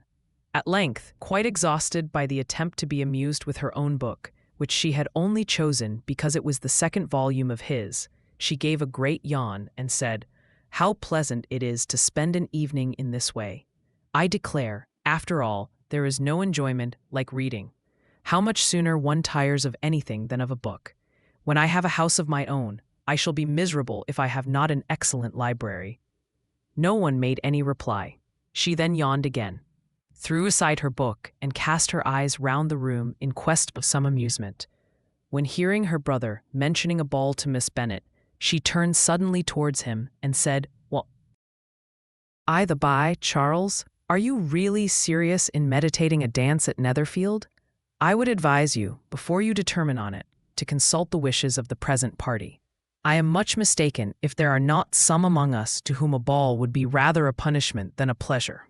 "If you mean Darcy," cried her brother, "he may go to bed, if he chooses, before it begins, but as for the ball, it is quite a settled thing, and as soon as Nichols has made white soup enough, I shall send round my cards." "I should like balls infinitely better," she replied, "if they were carried on in a different manner, but there is something insufferably tedious in the usual process of such a meeting. It would surely be much more rational if conversation instead of dancing made the order of the day." "Much more rational, my dear Caroline, I dare say, but it would not be near so much like a ball." Miss Bingley made no answer, and soon afterwards got up and walked about the room. Her figure was elegant, and she walked well, but Darcy, at whom it was all aimed, was still inflexibly studious. In the desperation of her feelings, she resolved on one effort more, and, turning to Elizabeth, said, "Miss Eliza Bennet, let me persuade you to follow my example and take a turn about the room. I assure you it is very refreshing after sitting so long in one attitude." Elizabeth was surprised, but agreed to it immediately. Miss Bingley succeeded no less in the real object of her civility. Mr. Darcy looked up. He was as much awake to the novelty of attention in that quarter as Elizabeth herself could be, and unconsciously closed his book. He was directly invited to join their party, but he declined it, observing that he could imagine but two motives for their choosing to walk up and down the room together, with either of which motives his joining them would interfere. What could he mean? She was dying to know what could be his meaning, and asked Elizabeth whether she could at all understand him. "Not at all," was her answer, "but depend upon it, he means to be severe on us, and our surest way of disappointing him will be to ask nothing about it." Miss Bingley, however, was incapable of disappointing Mr. Darcy in anything, and persevered, therefore, in requiring an explanation of his two motives. "I have not the smallest objection to explaining them," said he, as soon as she allowed him to speak. "You either choose this method of passing the evening because you are in each other's confidence and have secret affairs to discuss, or because you are conscious that your figures appear to the greatest advantage in walking. If the first, I should be completely in your way, and if the second, I can admire you much better as I sit by the fire." "Oh, shocking!" cried Miss Bingley. "I never heard anything so abominable. How shall we punish him for such a speech?" "Nothing so easy, if you have but the inclination," said Elizabeth. "We can all plague and punish one another. Tease him, laugh at him. Intimate as you are, you must know how it is to be done." "But upon my honor, I do not. I do assure you that my intimacy has not yet taught me that. Tease calmness of temper and presence of mind. No, no, I feel he may defy us there. And as to laughter, we will not expose ourselves, if you please, by attempting to laugh without a subject. Mr. Darcy may hug himself." "Mr. Darcy is not to be laughed at," cried Elizabeth. "That is an uncommon advantage, and uncommon I hope it will continue. For it would be a great loss to me to have many such acquaintance. I dearly love a laugh. Miss Bingley," said he, "has given me credit for more than can be. The wisest and best of men, nay, the wisest and best of their actions, may be rendered ridiculous by a person whose first object in life is a joke." "Certainly," replied Elizabeth, "there are such people, but I hope I am not one of them. I hope I never ridicule what is wise or good. Follies and nonsense, whims and inconsistencies, do divert me, I own, and I laugh at them whenever I can. But these, I suppose, are precisely what you are without. Perhaps that is not possible for anyone. But it has been the study of my life to avoid those weaknesses which often expose a strong understanding to ridicule, such as vanity and pride. Yes, vanity is a weakness indeed, but pride, where there is a real superiority of mind, pride will be always under good regulation." Elizabeth turned away to hide a smile. "Your examination of Mr. Darcy is over, I presume," said Miss Bingley, "and pray, what is the result?" "I am perfectly convinced by it that Mr. Darcy has no defect. He owns it himself without disguise." "No," said Darcy, "I have made no such pretension. I have faults enough, but they are not, I hope, of understanding. My temper I dare not vouch for. It is, I believe, too little yielding, certainly too little for the convenience of the world. I cannot forget the follies and vices of others so soon as I ought, nor their offenses against myself. My feelings are not puffed about with every attempt to move them. My temper would perhaps be called resentful. My good opinion once lost is lost forever." "That is a failing indeed," cried Elizabeth. "Implacable resentment is a shade in a character. But you have chosen your fault well. I really cannot laugh at it. You are safe from me. There is, I believe, in every disposition, a tendency to some particular evil, a natural defect, which not even the best education can overcome. And your defect is a propensity to hate everybody. And yours," he replied, with a smile, "is willfully to misunderstand them." "Do let us have a little music," cried Miss Bingley, tired of a conversation in which she had no share. "Louisa, you will not mind my waking Mr. Hurst." Her sister made not the smallest objection, and the pianoforte was opened, and Darcy, after a few moments' recollection, was not sorry for it. He began to feel the danger of paying Elizabeth too much attention. In consequence of an agreement between the sisters, Elizabeth wrote the next morning to her mother to beg that the carriage might be sent for them in the course of the day. But Mrs. Bennet, who had calculated on her daughters remaining at Netherfield till the following Tuesday, which would exactly finish Jane's week, could not bring herself to receive them with pleasure before. Her answer, therefore, was not propitious, at least not to Elizabeth's wishes, for she was impatient to get home. Mrs. Bennet sent them word that they could not possibly have the carriage before Tuesday, and in her postscript it was added that if Mr. Bingley and his sister pressed them to stay longer, she could spare them very well. Against staying longer, however, Elizabeth was positively resolved, nor did she much expect it would be asked, and fearful, on the contrary, of being considered as intruding themselves needlessly long, she urged Jane to borrow Mr. Bingley's carriage immediately, and at length it was settled that their original design of leaving Netherfield that morning should be mentioned, and the request made. The communication excited many professions of concern, and enough was said of wishing them to stay at least till the following day to work on Jane. Until the morrow, their going was deferred. Miss Bingley was then sorry that she had proposed the delay, for her jealousy and dislike of one sister much exceeded her affection for the other. A master of the house heard with real sorrow that they were to go so soon, and repeatedly tried to persuade Miss Bennet that it would not be safe for her, that she was not enough recovered, but Jane was firm where she felt herself to be right. To Mr. Darcy it was welcome intelligence. Elizabeth had been at Netherfield long enough. She attracted him more than he liked, and Miss Bingley was uncivil to her, and more teasing than usual to himself. He wisely resolved to be particularly careful that no sign of admiration should now escape him, nothing that could elevate her with the hope of influencing his felicity. Sensible that if such an idea had been suggested, his behavior during the last day must have material weight in confirming or crushing it. Steady to his purpose, he scarcely spoke 10 words to her through the whole of Saturday. And though they were at one time left by themselves for half an hour, he adhered most conscientiously to his book, and would not even look at her. On Sunday, after morning service, the separation, so agreeable to almost all, took place.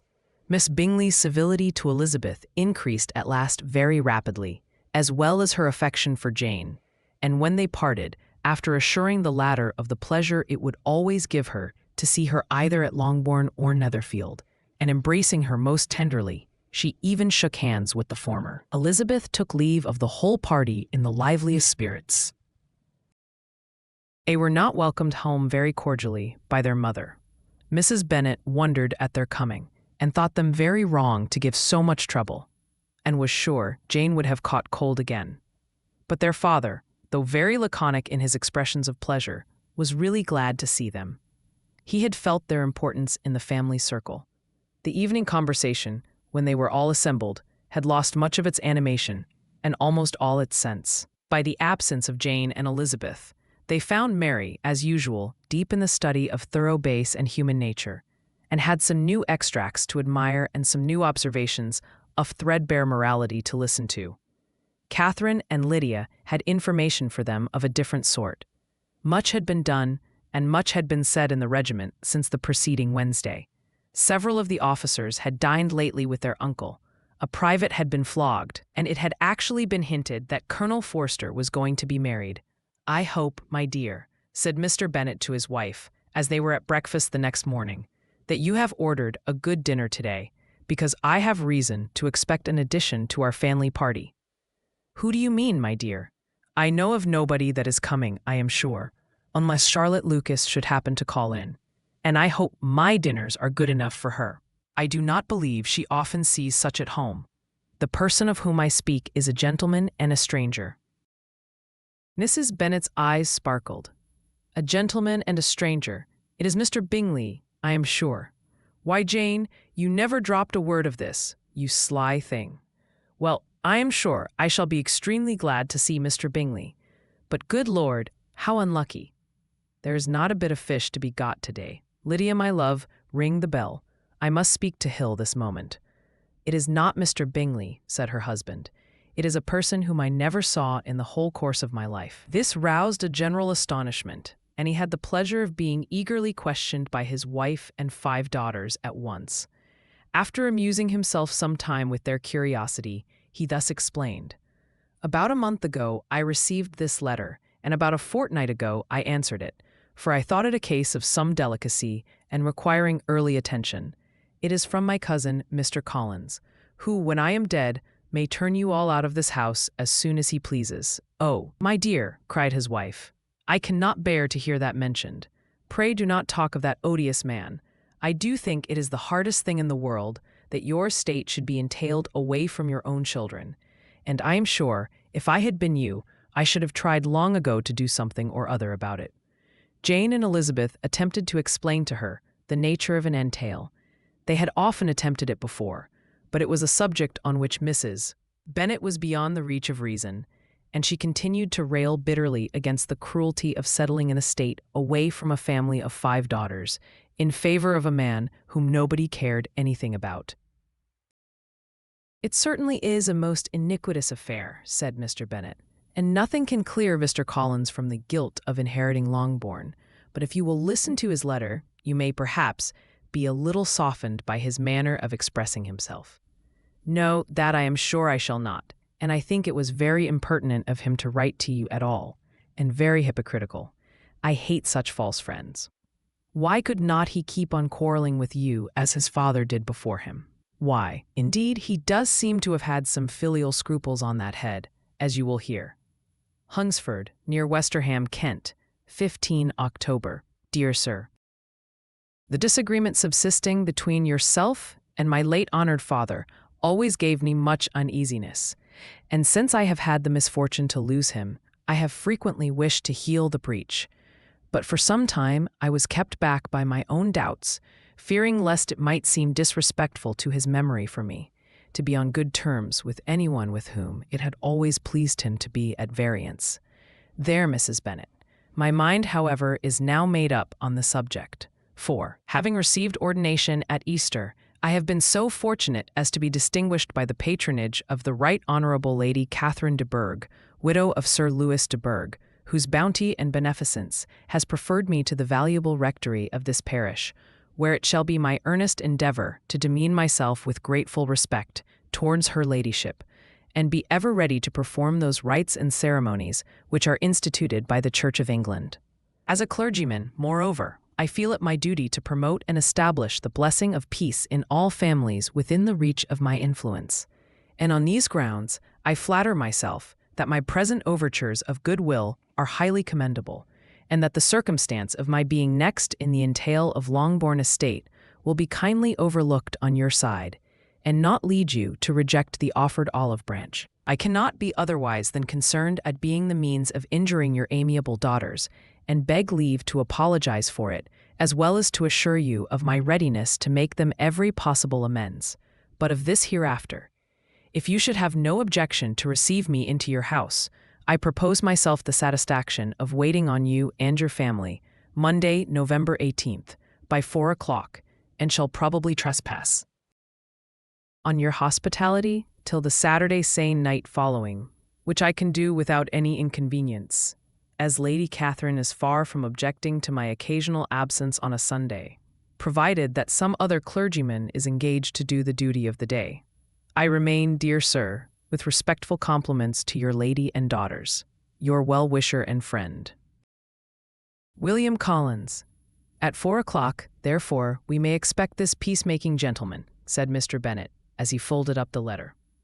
He seems to be a most conscientious and polite young man, upon my word, and, I doubt not, will prove a valuable acquaintance, especially if Lady Catherine should be so indulgent as to let him come to us again.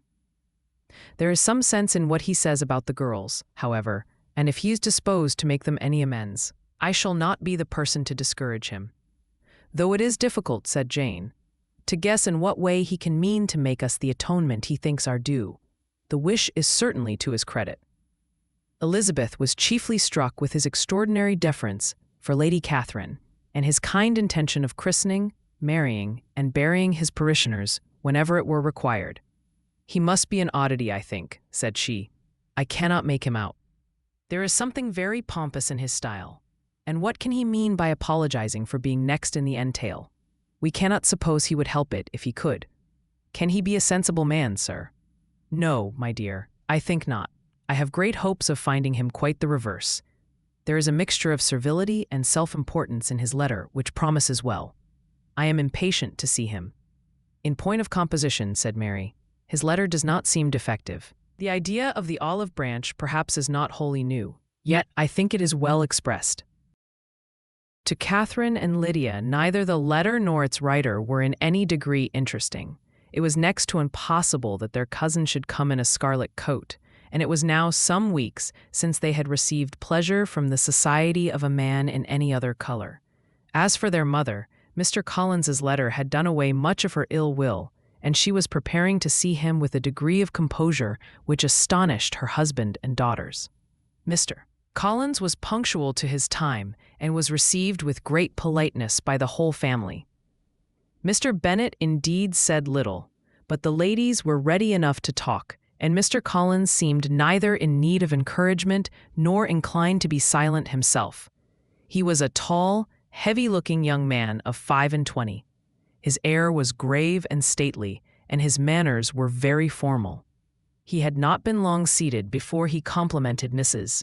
Bennet on having so fine a family of daughters, said he had heard much of their beauty, but that, in this instance, fame had fallen short of the truth, and added that he did not doubt her seeing them all in due time well disposed of in marriage. This gallantry was not much to the taste of some of his hearers, but Mrs. Bennet, who quarrelled with no compliments, answered most readily, "You are very kind, sir, I am sure, and I wish with all my heart it may prove so, for else they will be destitute enough. Things are settled so oddly. You allude, perhaps, to the entail of this estate. Ah, sir, I do indeed. It is a grievous affair to my poor girls, you must confess. Not that I mean to find fault with you, for such things, I know, are all chance in this world. There is no knowing how estates will go when once they come to be entailed. I am very sensible, madam, of the hardship to my fair cousins, and could say much on the subject, but that I am cautious of appearing forward and precipitate. But I can assure the young ladies that I come prepared to admire them. At present, I will not say more, but perhaps when we are better acquainted." He was interrupted by a summons to dinner, and the girls smiled on each other. They were not the only objects of Mr. Collins's admiration. The hall, the dining room, and all its furniture were examined and praised, and his commendation of everything would have touched Mrs. Bennet's heart, but for the mortifying supposition of his viewing it all as his own future property. The dinner, too, in its turn, was highly admired, and he begged to know to which of his fair cousins the excellence of its cookery was owing. But here he was set right by Mrs. Bennet, who assured him with some asperity that they were very well able to keep a good cook, and that her daughters had nothing to do in the kitchen. He begged pardon for having displeased her. In a softened tone, she declared herself not at all offended, but he continued to apologize for about a quarter of an hour. During dinner, Mr. Bennet scarcely spoke at all, but when the servants were withdrawn, he thought it time to have some conversation with his guest, and therefore started a subject in which he expected him to shine by observing that he seemed very fortunate in his patroness. Lady Catherine de Bourgh's attention to his wishes and consideration for his comfort appeared very remarkable. Mr. Bennet could not have chosen better. Mr. Collins was eloquent in her praise. The subject elevated him to more than usual solemnity of manner, and with a most important aspect, he protested that he had never in his life witnessed such behavior in a person of rank, such affability and condescension as he had himself experienced from Lady Catherine. She had been graciously pleased to approve of both the discourses which he had already had the honor of preaching before her. She had also asked him twice to dine at Rosings, and had sent for him only the Saturday before to make up her pool of quadrille in the evening. Lady Catherine was reckoned proud by many people, he knew, but he had never seen anything but affability in her. She had always spoken to him as she would to any other gentleman. She made not the smallest objection to his joining in the society of the neighborhood, nor to his leading his parish occasionally, for a week or two, to visit his relations. She had even condescended to advise him to marry as soon as he could, provided he chose with discretion, and had once paid him a visit in his humble parsonage, where she had perfectly approved all the alterations he had been making, and had even vouchsafed to suggest some herself, some shelves in the closets upstairs. "That is all very proper and civil, I am sure," said Mrs. Bennet, "and I dare say she is a very agreeable woman. It is a pity that great ladies in general are not more like her. Does she live near you, sir? The garden in which stands my humble abode is separated only by a lane from Rosings Park, her ladyship's residence." "I think you said she was a widow, sir. Has she any family?" "She has one only daughter, the heiress of Rosings, and a very extensive property." "Ah," cried Mrs. Bennet, shaking her head, "then she's better off than many girls. And what sort of young lady is she? Is she handsome?" "She's a most charming young lady indeed. Lady Catherine herself says that, in point of true beauty, Miss de Bourgh is far superior to the handsomest of her sex, because there is that in her features which marks the young woman of distinguished birth. She is unfortunately of a sickly constitution." which has prevented her making that progress in many accomplishments which she could not otherwise have failed of, as I am informed by the lady who superintended her education, and who still resides with them. But she is perfectly amiable, and often condescends to drive by my humble abode in her little phaeton and ponies. Has she been presented? I do not remember her name among the ladies at court. Her indifferent state of health unhappily prevents her being in town, and by that means, as I told Lady Catherine myself one day, has deprived the British court of its brightest ornament. Her ladyship seemed pleased with the idea, and you may imagine that I am happy on every occasion to offer those little delicate compliments which are always acceptable to ladies. I have more than once observed to Lady Catherine that her charming daughter seemed born to be a duchess, and that the most elevated rank, instead of getting her consequence, would be adorned by her. These are the kind of little things which please her ladyship, and it is a sort of attention which I conceive myself peculiarly bound to pay. You judge very properly, said Mr. Bennet, and it is happy for you that you possess the talent of flattering with delicacy. May I ask whether these pleasing attentions proceed from the impulse of the moment, or are the result of previous study?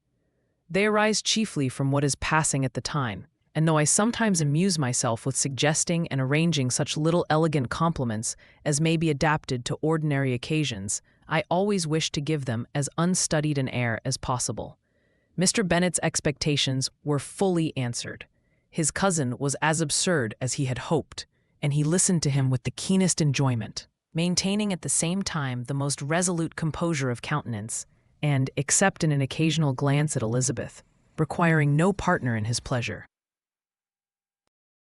By tea-time, however, the dose had been enough, and Mr. Bennet was glad to take his guest into the drawing-room again, and when tea was over, glad to invite him to read aloud to the ladies. Mr. Collins readily assented, and a book was produced. But on beholding it, for everything announced it to be from a circulating library, he started back and, begging pardon, protested that he never read novels. Kitty stared at him, and Lydia exclaimed.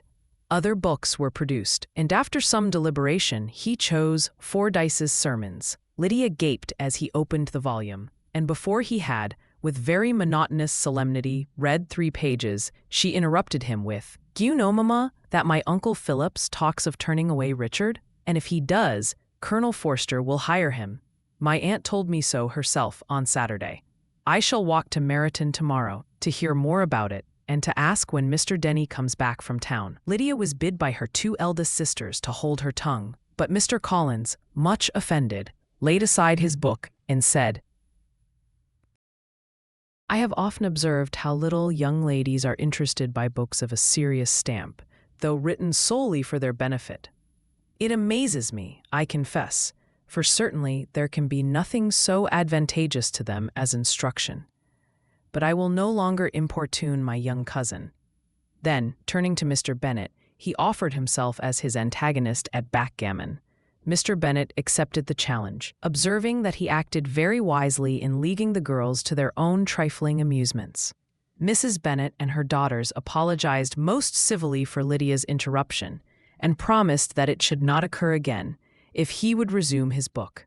But Mr. Collins, after assuring them that he bore his young cousin no ill will, and should never resent her behavior as any affront, seated himself at another table with Mr. Bennet, and prepared for backgammon.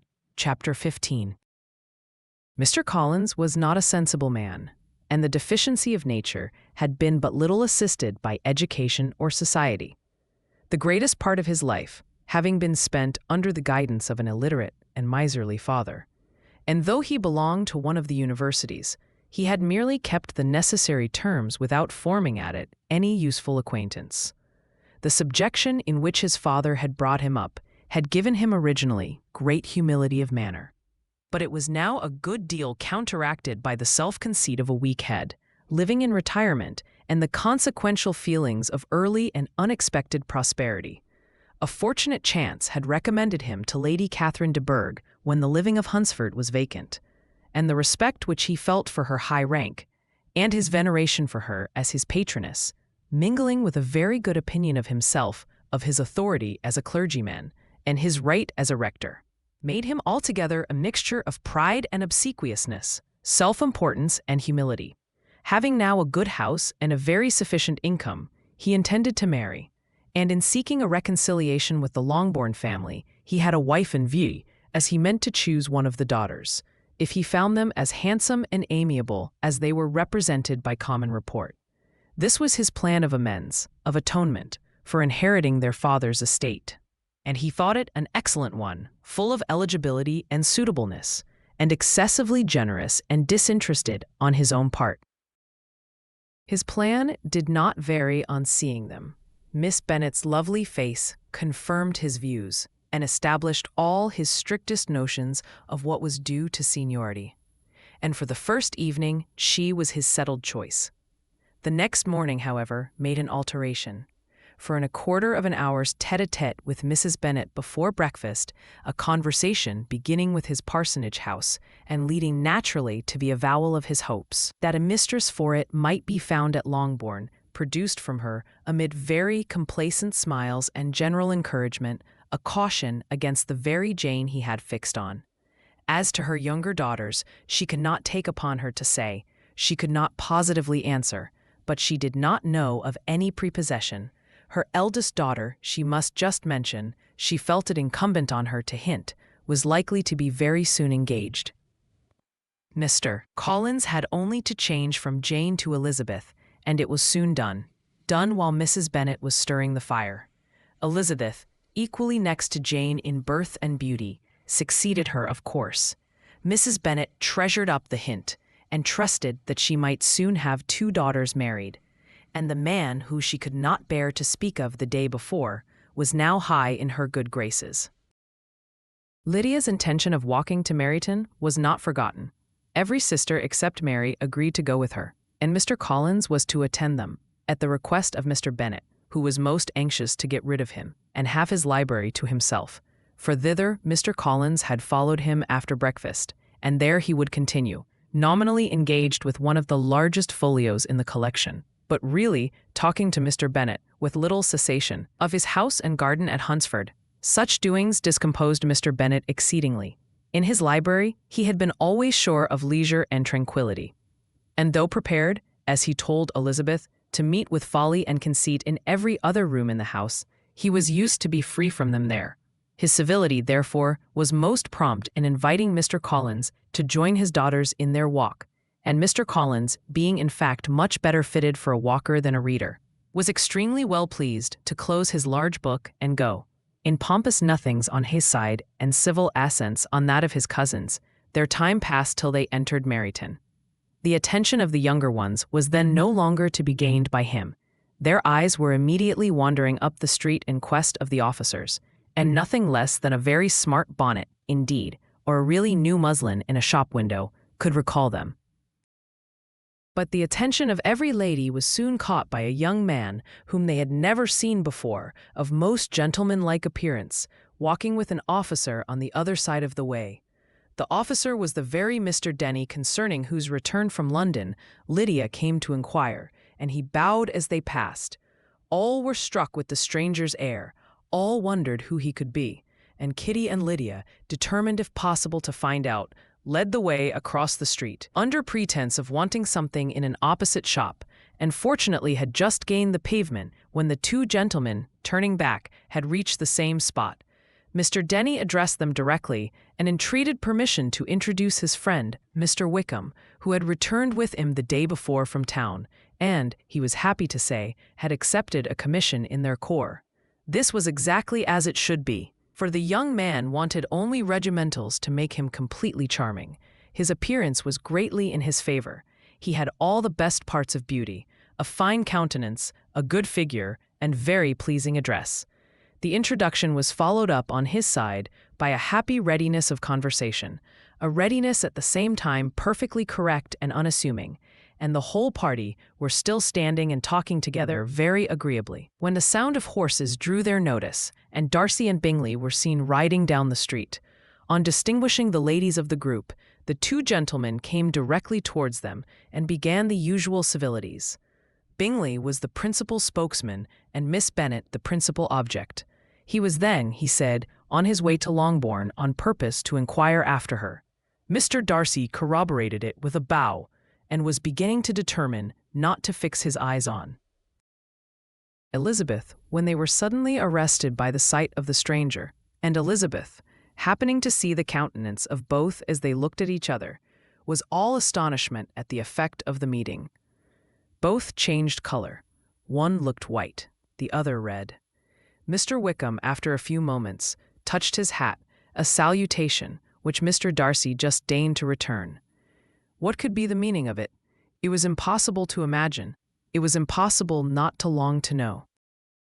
In another minute, Mr. Bingley, but without seeming to have noticed what passed, took leave and rode on with his friend. Mr. Denny and Mr. Wickham walked with the young ladies to the door of Mr. Phillips's house, and then made their bows, in spite of Miss Lydia's pressing entreaties that they would come in, and even in spite of Mrs. Phillips's throwing up the parlor window and loudly seconding the invitation. Mrs. Phillips was always glad to see her nieces, and the two eldest, from their recent absence, were particularly welcome, and she was eagerly expressing her surprise at their sudden return home, which, as their own carriage had not fetched them, she should have known nothing about if she had not happened to see Mr. Jones's shop boy in the street, who had told her that they were not to send any more drafts to Netherfield, because the Miss Bennets were come away. When her civility was claimed towards Mr. Collins by Jane's introduction of him, she received him with her very best politeness, which he returned with as much more, apologizing for his intrusion, without any previous acquaintance with her, which he could not help flattering himself, however, might be justified by his relationship to the young ladies who introduced him to her notice. Mrs. Phillips was quite awed by such an excess of good breeding, but her contemplation of one stranger was soon put an end to by exclamations and inquiries about the other, of whom, however, she could only tell her nieces what they already knew, that Mr. Denny had brought him from London, and that he was to have a lieutenant's commission in the Shireshire. She had been watching him the last hour, she said, as he walked up and down the street, and had Mr. Wickham appeared, Kitty and Lydia would certainly have continued the occupation. But unluckily, no one passed the windows now except a few of the officers, who, in comparison with the stranger, were become stupid, disagreeable fellows. Some of them were to dine with the Phillipses the next day, and their aunt promised to make her husband call on Mr. Wickham and give him an invitation also, if the family from Longbourn would come in the evening. This was agreed to, and Mrs. Phillips protested that they would have a nice, comfortable, noisy game of lottery tickets and a little bit of hot supper afterwards. The prospect of such delights was very cheering, and they parted in mutual good spirits. Mr. Collins repeated his apologies in quitting the room, and was assured, with unwearying civility, that they were perfectly needless. As they walked home, Elizabeth related to Jane what she had seen pass between the two gentlemen, but though Jane would have defended either or both had they appeared to be wrong, she could no more explain such behavior than her sister. Mr. Collins, on his return, highly gratified Mrs. Bennet by admiring Mrs. Phillips's manners and politeness. He protested that, except Lady Catherine and her daughter, he had never seen a more elegant woman, for she had not only received him with the utmost civility, but had even pointedly included him in her invitation for the next evening, although utterly unknown to her before. Something, he supposed, might be attributed to his connection with them, but yet he had never met with so much attention in the whole course of his life. Chapter 16. As no objection was made to the young people's engagement with their aunt, and all Mr. Collins's scruples of leaving Mr. and Mrs. Bennet for a single evening during his visit were most steadily resisted, the coach conveyed him and his 5 cousins at a suitable hour to Meryton, and the girls had the pleasure of hearing, as they entered the drawing-room, that Mr. Wickham had accepted their uncle's invitation, and was then in the house. When this information was given, and they had all taken their seats, Mr. Collins was at leisure to look around him and admire, and he was so much struck with the size and furniture of the apartment that he declared he might almost have supposed himself in the small summer breakfast parlor at Rosings, a comparison that did not at first convey much gratification. But when Mrs. Phillips understood from him what Rosings was and who was its proprietor, When she had listened to the description of only one of Lady Catherine's drawing rooms, and found that the chimney-piece alone had cost £800, she felt all the force of the compliment, and would hardly have resented a comparison with the housekeeper's room.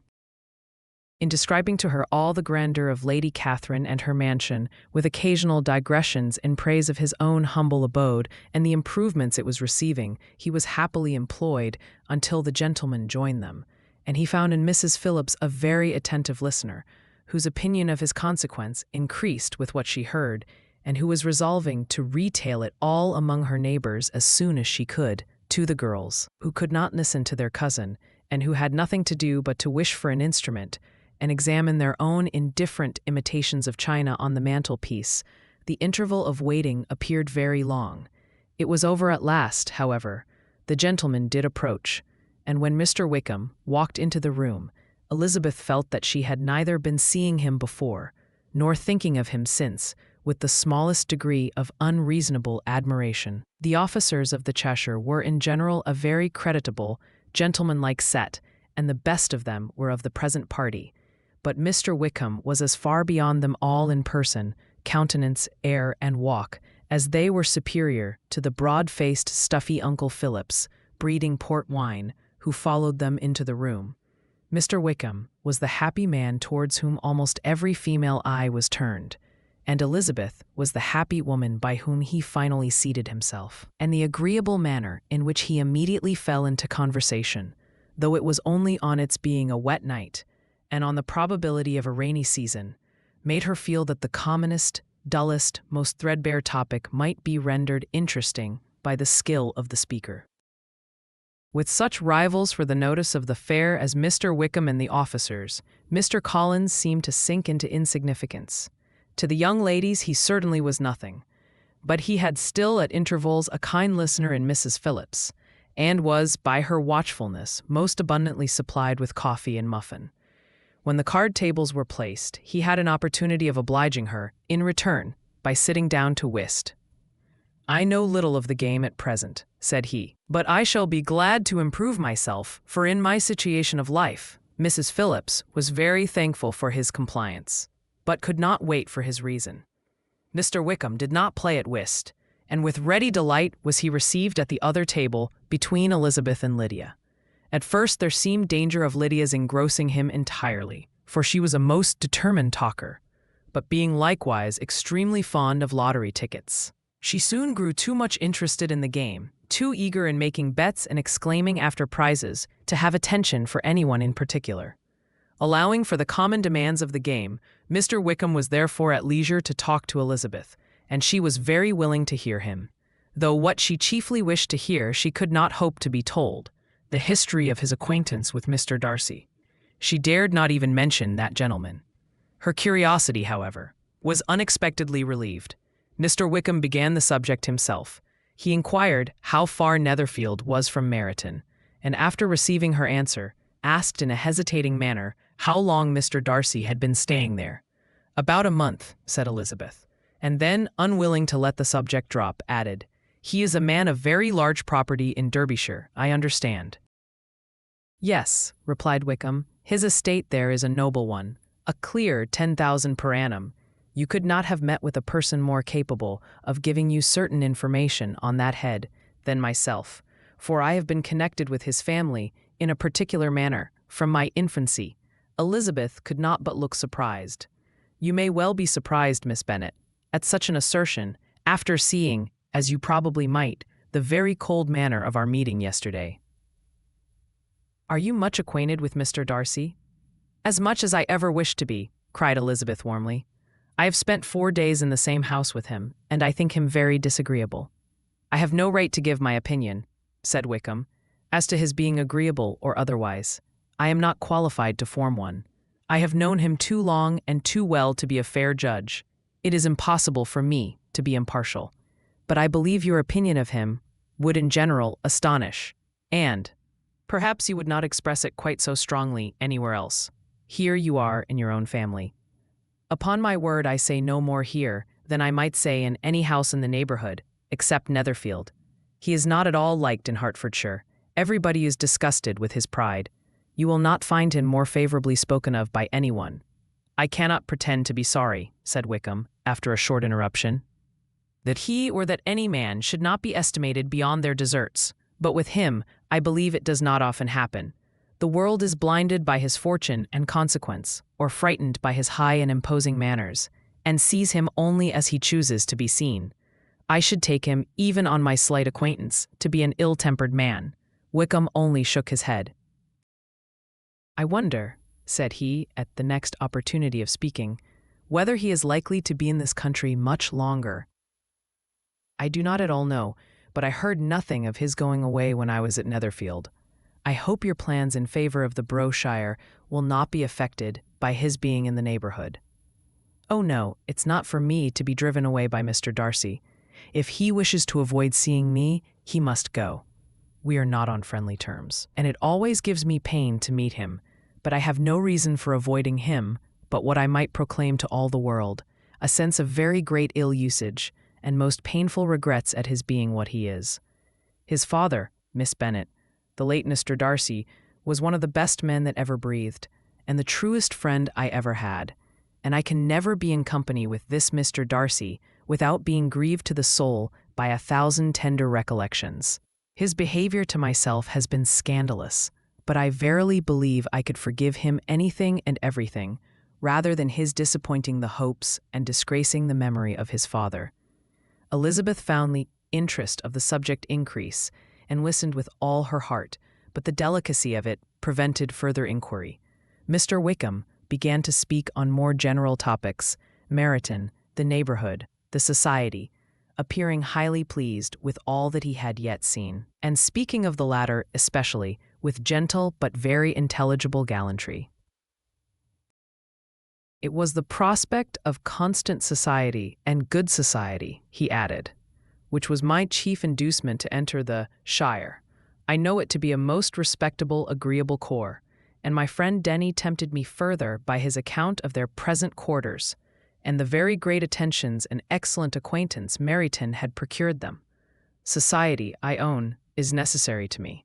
I have been a disappointed man, and my spirits will not bear solitude. I must have employment and society. A military life is not what I was intended for, but circumstances have now made it eligible. The church ought to have been my profession.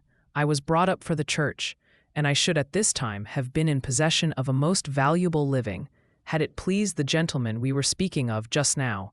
Indeed, yes, the late Mr. Darcy bequeathed me the next presentation of the best living in his gift. He was my godfather, and excessively attached to me. I cannot do justice to his kindness. He meant to provide for me amply, and thought he had done it, but when the living fell, it was given elsewhere.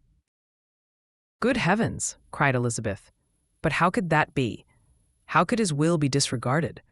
Why did not you seek legal redress? There was just such an informality in the terms of the bequest as to give me no hope from law.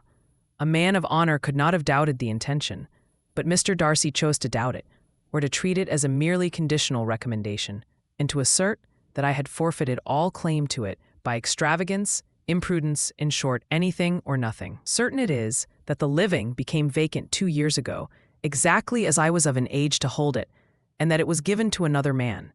And no less certain is it that I cannot accuse myself of having really done anything to deserve to lose it.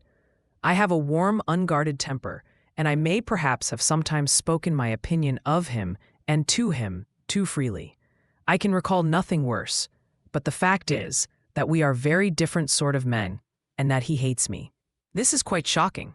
He deserves to be publicly disgraced. Some time or other he will be, but it shall not be by me.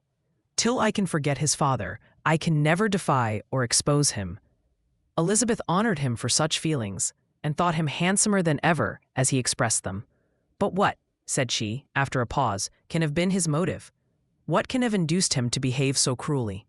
A thorough, determined dislike of me, a dislike which I cannot but attribute in some measure to jealousy. Had the late Mr. Darcy liked me less, his son might have borne with me better, but his father's uncommon attachment to me irritated him, I believe, very early in life. He had not a temper to bear the sort of competition in which we stood, the sort of preference which was often given me. I had not thought Mr. Darcy so bad as this. Though I have never liked him, I had not thought so very ill of him. I had supposed him to be despising his fellow creatures in general, but did not suspect him of descending to such malicious revenge, such injustice, such inhumanity as this. After a few minutes' reflection, however, she continued, I do remember his boasting one day at Netherfield of the implacability of his resentments, of his having an unforgiving temper. His disposition must be dreadful. I will not trust myself on the subject, replied Wickham. I can hardly be just to him.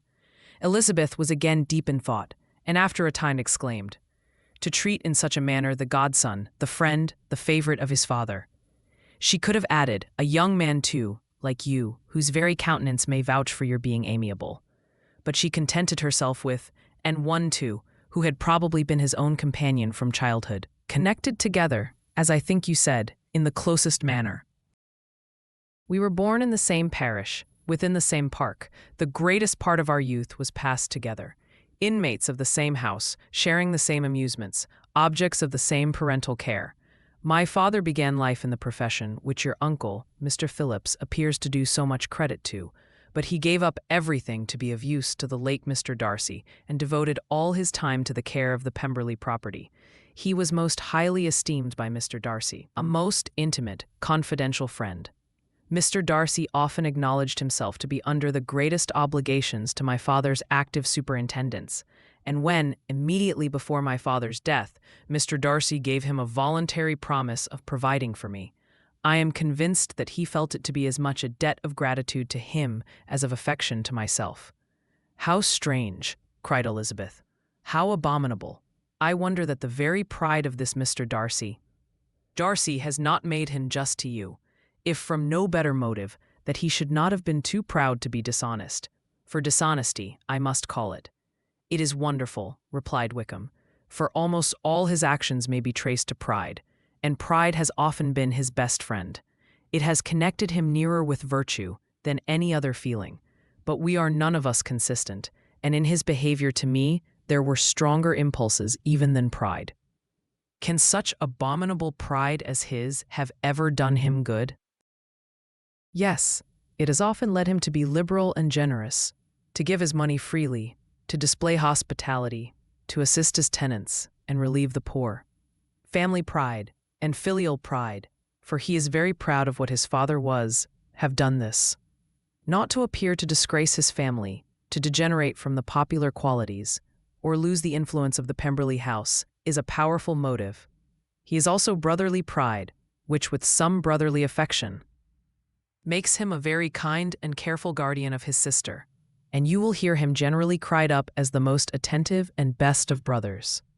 What sort of a girl is Miss Darcy? He shook his head. I wish I could call her amiable.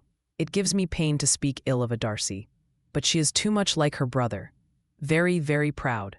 As a child, she was affectionate and pleasing, and extremely fond of me, and I have devoted hours and hours to her amusement. But she is nothing to me now. She is a handsome girl about 15 or 16, and, I understand, highly accomplished. Since her father's death, her home has been London, where a lady lives with her and superintends her education. After many pauses and many trials of other subjects, Elizabeth could not help reverting once more to the first, and saying, I am astonished at his intimacy with Mr. Bingley. How can Mr. Bingley, who seems good humor itself, and is, I really believe, truly amiable, be in friendship with such a man? How can they suit each other? Do you know Mr. Bingley? Not at all. He is a sweet-tempered, amiable, charming man. He cannot know what Mr. Darcy is. Probably not, but Mr. Darcy can please where he chooses. He does not want abilities. He can be a conversable companion if he thinks it worth his while. Among those who are at all his equals in consequence, he is a very different man from what he is to the less prosperous. His pride never deserts him, but with the rich he is liberal-minded, just, sincere, rational, honorable, and perhaps agreeable, allowing something for fortune and figure. The whist party soon afterwards breaking up, the players gathered round the other table, and Mr. Collins took his station between his cousin Elizabeth and Mrs. Phillips. The usual inquiries as to his success were made by the latter. It had not been very great. He had lost every point. But when Mrs. Phillips began to express her concern thereupon, he assured her, with much earnest gravity, that it was not of the least importance, that he considered the money as a mere trifle, and begged she would not make herself uneasy. "I know very well, madam," said he, "that when persons sit down to a card table, they must take their chance of these things, and happily I am not in such circumstances as to make 5 shillings any object. There are undoubtedly many who could not say the same, but thanks to Lady Catherine de Bourgh, I am removed far beyond the necessity of regarding little matters." Mr. Wickham's attention was caught, and after observing Mr. Collins for a few moments, he asked Elizabeth in a low voice whether her relations were very intimately acquainted with the family of de Bourgh. "Lady Catherine de Bourgh," she replied, "has very lately given him a living. I hardly know how Mr. Collins was first introduced to her notice, but he certainly has not known her long. ... You know, of course, that Lady Catherine de Bourgh and Lady Anne Darcy were sisters. Consequently, that she is aunt to the present Mr. Darcy." "No, indeed, I did not. I knew nothing at all of Lady Catherine's connections. I never heard of her existence till the day before yesterday. Her daughter, Miss de Bourgh, will have a very large fortune, and it is believed that she and her cousin will unite the 2 estates." This information made Elizabeth smile, as she thought of poor Miss Bingley. Vain indeed must be all her attentions, vain and useless her affection for his sister, and her praise of himself, if he were already self-destined to another. "Mr. Collins," said she, "speaks highly both of Lady Catherine and her daughter. But, from some particulars that he has related of her ladyship, I suspect his gratitude misleads him, and that, in spite of her being his patroness, she is an arrogant, conceited woman." "I believe her to be both in a great degree," replied Wickham. "I have not seen her for many years, but I very well remember that I never liked her and that her manners were dictatorial and insolent. She has the reputation of being remarkably sensible and clever, but I rather believe she derives part of her abilities from her rank and fortune, part from her authoritative manner, and the rest from the pride of her nephew, who chooses that everyone connected with him should have an understanding of the first class." Elizabeth allowed that he had given a very rational account of it, and they continued talking together with mutual satisfaction till supper put an end to cards, and gave the rest of the ladies their share of Mr. Wickham's attentions. There could be no conversation in the noise of Mrs. Phillips's supper party, but his manners recommended him to everybody. Whatever he said was said well, and whatever he did, done gracefully. Elizabeth went away with her head full of him. She could think of nothing but of Mr. Wickham and of what he had told her all the way home. But there was not time for her even to mention his name as they went, for neither Lydia nor Mr. Collins were once silent. Lydia talked incessantly of lottery tickets, of the fish she had lost and the fish she had won, and Mr. Collins, in describing the civility of Mr. and Mrs. Phillips, protesting that he did not in the least regard his losses at whist, enumerating all the dishes at supper, and repeatedly fearing that he crowded his cousins, had more to say than he could well manage before the carriage stopped at Longbourn House. Chapter 17. Elizabeth related to Jane, the next day, what had passed between Mr. Wickham and herself. Jane listened with astonishment and concern. She knew not how to believe that Mr. Darcy could be so unworthy of Mr. Bingley's regard, and yet it was not in her nature to question the veracity of a young man of such amiable appearance as Wickham. The possibility of his having really endured such unkindness was enough to interest all her tender feelings, and nothing therefore remained to be done but to think well of them both, to defend the conduct of each, and throw into the account of accident or mistake whatever could not be otherwise explained. "They have both," said she, "been deceived, I dare say, in some way or other, of which we can form no idea. Interested people have perhaps misrepresented each to the other. It is, in short, impossible for us to conjecture the causes or circumstances which may have alienated them, without actual blame on either side." "Very true, indeed. And now, my dear Jane, what have you got to say in behalf of the interested people who have probably been concerned in the business? Do clear them, too, or we shall be obliged to think ill of somebody. Laugh as much as you choose, but you will not laugh me out of my opinion." My dearest Lizzie, do but consider in what a disgraceful light it places Mr. Darcy, to be treating his father's favorite in such a manner, one whom his father had promised to provide for. It is impossible. No man of common humanity, no man who had any value for his character could be capable of it. Can his most intimate friends be so excessively deceived in him? Oh no. I can much more easily believe Mr. Bingley's being imposed on than that Mr. Wickham should invent such a history of himself as he gave me last night. Names, facts, everything mentioned without ceremony. If it be not so, let Mr. Darcy contradict it. Besides, there was truth in his looks. It is difficult, indeed, it is distressing. One does not know what to think. I beg your pardon, one knows exactly what to think. But Jane could think with certainty on only one point, that Mr. Bingley, if he had been imposed on, would have much to suffer when the affair became public. The two young ladies were summoned from the shrubbery where this conversation passed, by the arrival of some of the very persons of whom they had been speaking. Mr. Bingley and his sisters came to give their personal invitation for the long-expected ball at Netherfield, which was fixed for the following Tuesday. The two ladies were delighted to see their dear friend again, called it an age since they had met, and repeatedly asked what she had been doing with herself since their separation. To the rest of the family, they paid little attention, avoiding Mrs. Bennet as much as possible, saying not much to Elizabeth, and nothing at all to the others. They were soon gone again, rising from their seats with an activity which took their brother by surprise, and hurrying off as if eager to escape from Mrs. Bennet's civilities. The prospect of the Netherfield ball was extremely agreeable to every female of the family.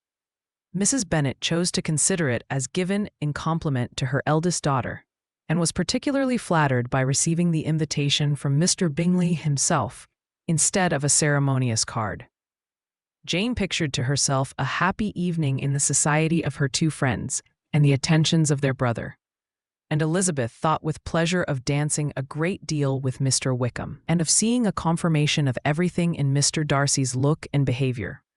The happiness anticipated by Catherine and Lydia depended less on any single event or any particular person, for though they each, like Elizabeth, meant to dance half the evening with Mr. Wickham, he was by no means the only partner who could satisfy them, and a ball was, at any rate, a ball.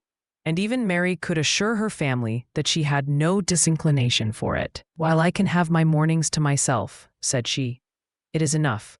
I think it is no sacrifice to join occasionally in evening engagements. Society has claims on us all, and I profess myself one of those who consider intervals of recreation and amusement as desirable for everybody." Elizabeth's spirits were so high on the occasion that though she did not often speak unnecessarily to Mr. Collins, she could not help asking him whether he intended to accept Mr. Bingley's invitation, and if he did, whether he would think it proper to join in the evening's amusement. And she was rather surprised to find that he entertained no scruple whatever on that head, and was very far from dreading a rebuke, either from the Archbishop or Lady Catherine de Bourgh, by venturing to dance.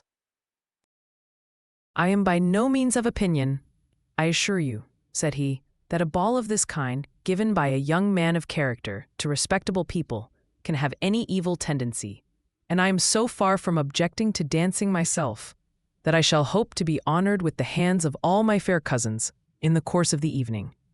And I take this opportunity of soliciting yours, Miss Elizabeth, for the two first dances, especially, a preference which I trust my cousin Jane will attribute to the right cause, and not to any disrespect for her."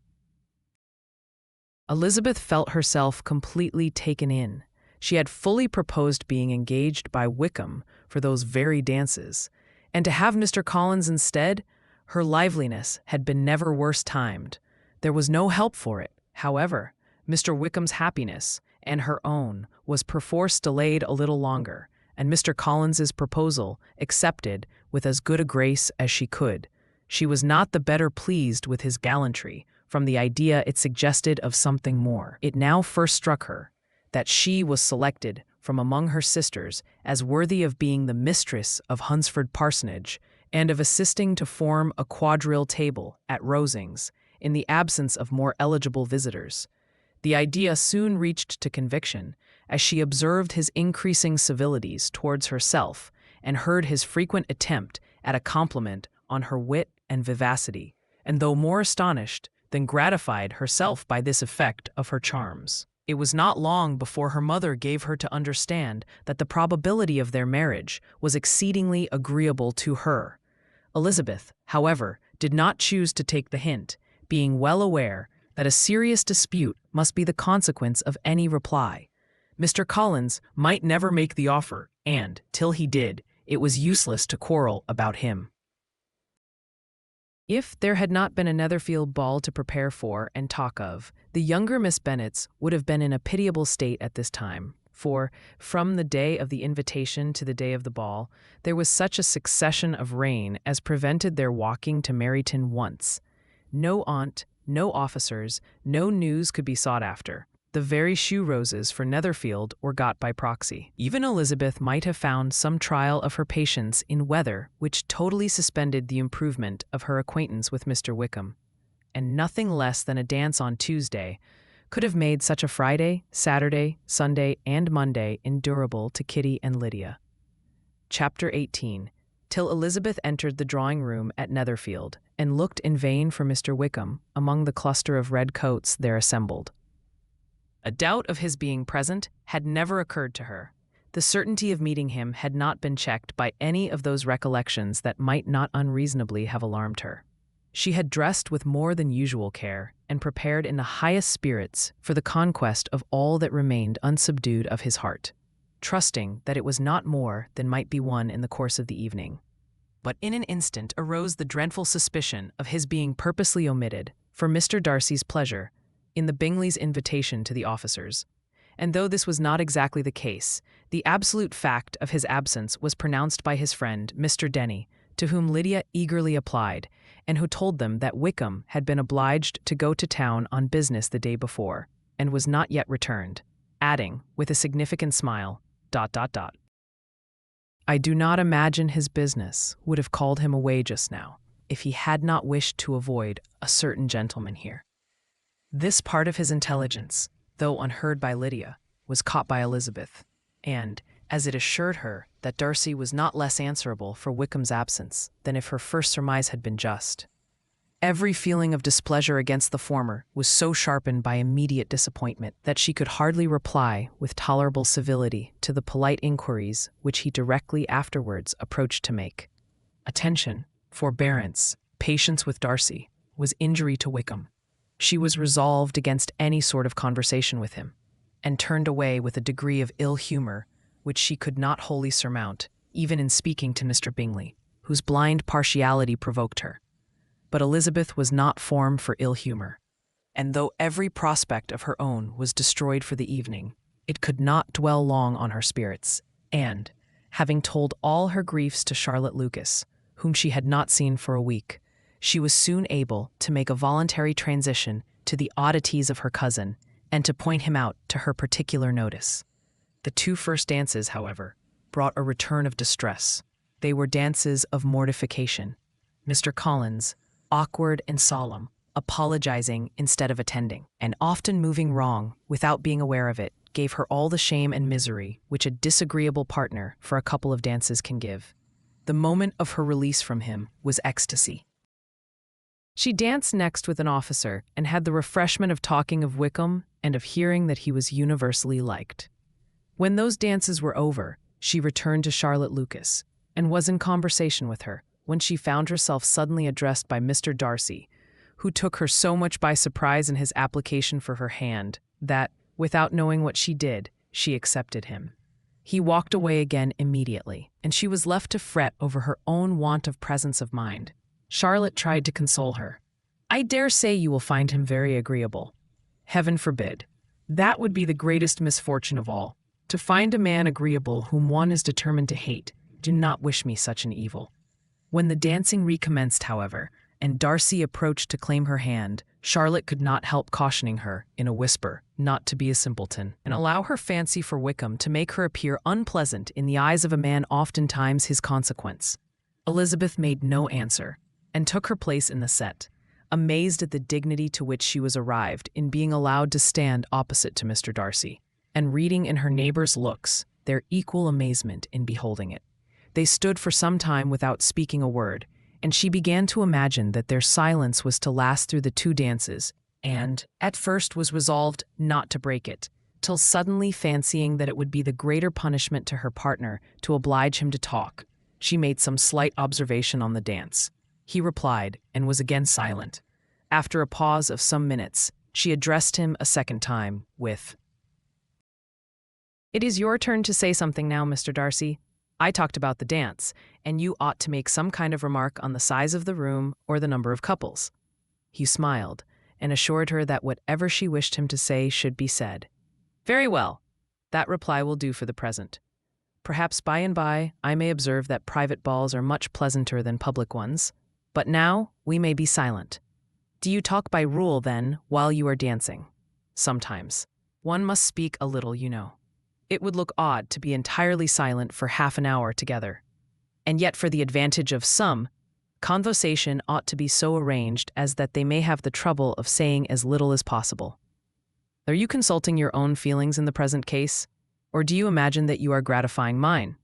"Both," replied Elizabeth archly, "for I have always seen a great similarity in the turn of our minds. We are each of an unsocial, taciturn disposition, unwilling to speak, unless we expect to say something that will amaze the whole room and be handed down to posterity with all the eclat of a proverb." "This is no very striking resemblance of your own character, I am sure," said he. "How near it may be to mine, I cannot pretend to say. You think it a faithful portrait, undoubtedly. I must not decide on my own performance." He made no answer, and they were again silent till they had gone down the dance, when he asked her if she and her sisters did not very often walk to Meryton. She answered in the affirmative, and, unable to resist the temptation, added, "When you met us there the other day, we had just been forming a new acquaintance." The effect was immediate. A deeper shade of hauteur overspread his features, but he said not a word, and Elizabeth, though blaming herself for her own weakness, could not go on. At length Darcy spoke, and in a constrained manner said, "Mr. Wickham is blessed with such happy manners as may ensure his making friends. Whether he may be equally capable of retaining them is less certain." "He has been so unlucky as to lose your friendship," replied Elizabeth, with emphasis, "and in a manner which he is likely to suffer from all his life." Darcy made no answer and seemed desirous of changing the subject. At that moment Sir William Lucas appeared close to them, meaning to pass through the set to the other side of the room, but on perceiving Mr. Darcy, he stopped, with a bow of superior courtesy, to compliment him on his dancing and his partner. "I have been most highly gratified, indeed, my dear sir. Such very superior dancing is not often seen. It is evident that you belong to the first circles. Allow me to say, however, that your fair partner does not disgrace you, and that I must hope to have this pleasure often repeated, especially when a certain desirable event, my dear Miss Eliza," glancing at her sister in Bingley, "shall take place. What congratulations will then flow in! I appeal to Mr. Darcy. But let me not interrupt you, sir. You will not thank me for detaining you from the bewitching converse of that young lady, whose bright eyes are also upbraiding me." A latter part of this address was scarcely heard by Darcy, but Sir William's allusion to his friend seemed to strike him forcibly, and his eyes were directed, with a very serious expression, towards Bingley and Jane, who were dancing together. Recovering himself, however, shortly, he turned to his partner and said, "Sir William's interruption has made me forget what we were talking of. I do not think we were speaking at all." So William could not have interrupted any 2 people in the room who had less to say for themselves. "We have tried 2 or 3 subjects already without success, and what we are to talk of next I cannot imagine. What think you of books?" said he, smiling. "Books? Oh no, I am sure we never read the same, or not with the same feelings. I am sorry you think so, but if that be the case, there can at least be no want of subject. We may compare our different opinions." "No, I cannot talk of books in a ballroom. My head is always full of something else." "The present always occupies you in such scenes, does it?" said he with a look of doubt. "Yes, always," she replied, without knowing what she said, for her thoughts had wandered far from the subject, as soon afterwards appeared by her suddenly exclaiming, "I remember hearing you once say, Mr. Darcy, that you hardly ever forgave, that your resentment, once created, was unappeasable. You are very cautious, I suppose, as to its being created. I am, said he, with a firm voice, and never allow yourself to be blinded by prejudice. I hope not. It is particularly incumbent on those who never change their opinion to be secure of judging properly at first. May I ask to what these questions tend? Merely to the illustration of your character, said she, endeavoring to shake off her gravity. I am trying to make it out. And what is your success? She shook her head. I do not get on at all. I hear such different accounts of you as puzzle me exceedingly. I can readily believe, answered he gravely, that reports may vary greatly with respect to me, and I could wish, Miss Bennet, that you were not to sketch my character at the present moment, as there is reason to fear that the performance would reflect no credit on either. But if I do not take your likeness now, I may never have another opportunity. I would by no means suspend any pleasure of yours, he coldly replied. She said no more, and they went down the other dance and parted in silence, on each side dissatisfied, though not to an equal degree, for in Darcy's breast there was a tolerably powerful feeling towards her, which soon procured her pardon, and directed all his anger against another. They had not long separated when Miss Bingley came towards her, and, with an expression of civil disdain, thus accosted her. So, Miss Eliza, I hear you are quite delighted with George Wickham. Your sister has been talking to me about him and asking me 1,000 questions. And I find that the young man forgot to tell you, among his other communications, that he was the son of old Wickham, the late Mr. Darcy's steward. Let me recommend you, however, as a friend, not to give implicit confidence to all his assertions, for, as to Mr. Darcy's using him ill, it is perfectly false, for, on the contrary, he has been always remarkably kind to him, though George Wickham has treated Mr. Darcy in a most infamous manner. I do not know the particulars, but I know very well that Mr. Darcy is not in the least to blame, that he cannot bear to hear George Wickham mentioned, and that though my brother thought he could not well avoid including him in his invitation to the officers, he was excessively glad to find that he had taken himself out of the way. His coming into the country at all is a most insolent thing indeed, and I wonder how he could presume to do it. I pity you, Miss Eliza, for this discovery of your favorite's guilt, but really, considering his descent, one could not expect much better. His guilt and his descent appear, by your account, to be the same, said Elizabeth angrily, for I have heard you accuse him of nothing worse than of being the son of Mr. Darcy's steward, and of that, I can assure you, he informed me himself. I beg your pardon, replied Miss Bingley, turning away with a sneer. Excuse my interference, it was kindly meant. Insolent girl, said Elizabeth to herself. You are much mistaken if you expect to influence me by such a paltry attack as this. I see nothing in it but your own wilful ignorance and the malice of Mr. Darcy. She then sought her eldest sister, who had undertaken to make inquiries on the same subject of Bingley. Jane met her with a smile of such sweet complacency, a glow of such happy expression, as sufficiently marked how well she was satisfied with the occurrences of the evening. Elizabeth instantly read her feelings, and, at that moment, solicitude for Wickham, resentment against his enemies, and everything else, gave way before the hope of Jane's being in the fairest way for happiness. I want to know, said she, with a countenance no less smiling than her sister's, what you have learnt about Mr. Wickham. But perhaps you have been too pleasantly engaged to think of any third person, in which case you may be sure of my pardon. No, replied Jane, I have not forgotten him, but I have nothing satisfactory to tell you. Mr. Bingley does not know the whole of his history, and is quite ignorant of the circumstances which have principally offended Mr. Darcy. But he will vouch for the good conduct, the probity and honor of his friend, and is perfectly convinced that Mr. Wickham has deserved much less attention from Mr. Darcy than he has received, and I am sorry to say that by his account as well as his sister's, Mr. Wickham is by no means a respectable young man. I am afraid he has been very imprudent and has deserved to lose Mr. Darcy's regard. Mr. Bingley does not know Mr. Wickham himself. No, he never saw him till the other morning at Meryton.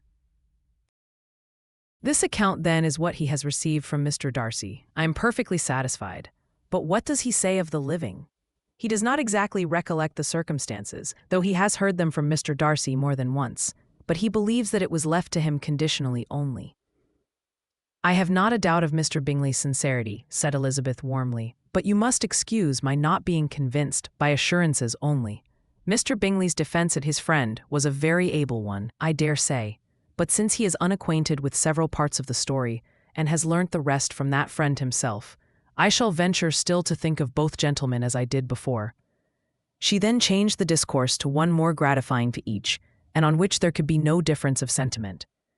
Elizabeth listened with delight to the happy though modest hopes which Jane entertained of Bingley's regard, and said all in her power to heighten her confidence in it.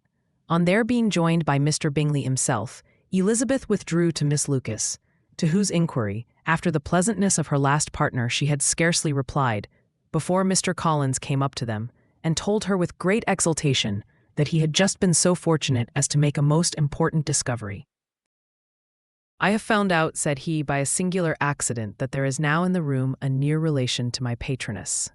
I happened to overhear the gentleman himself mentioning to the young lady who does the honors of this house the names of his cousin Miss de Bourgh and of her mother, Lady Catherine.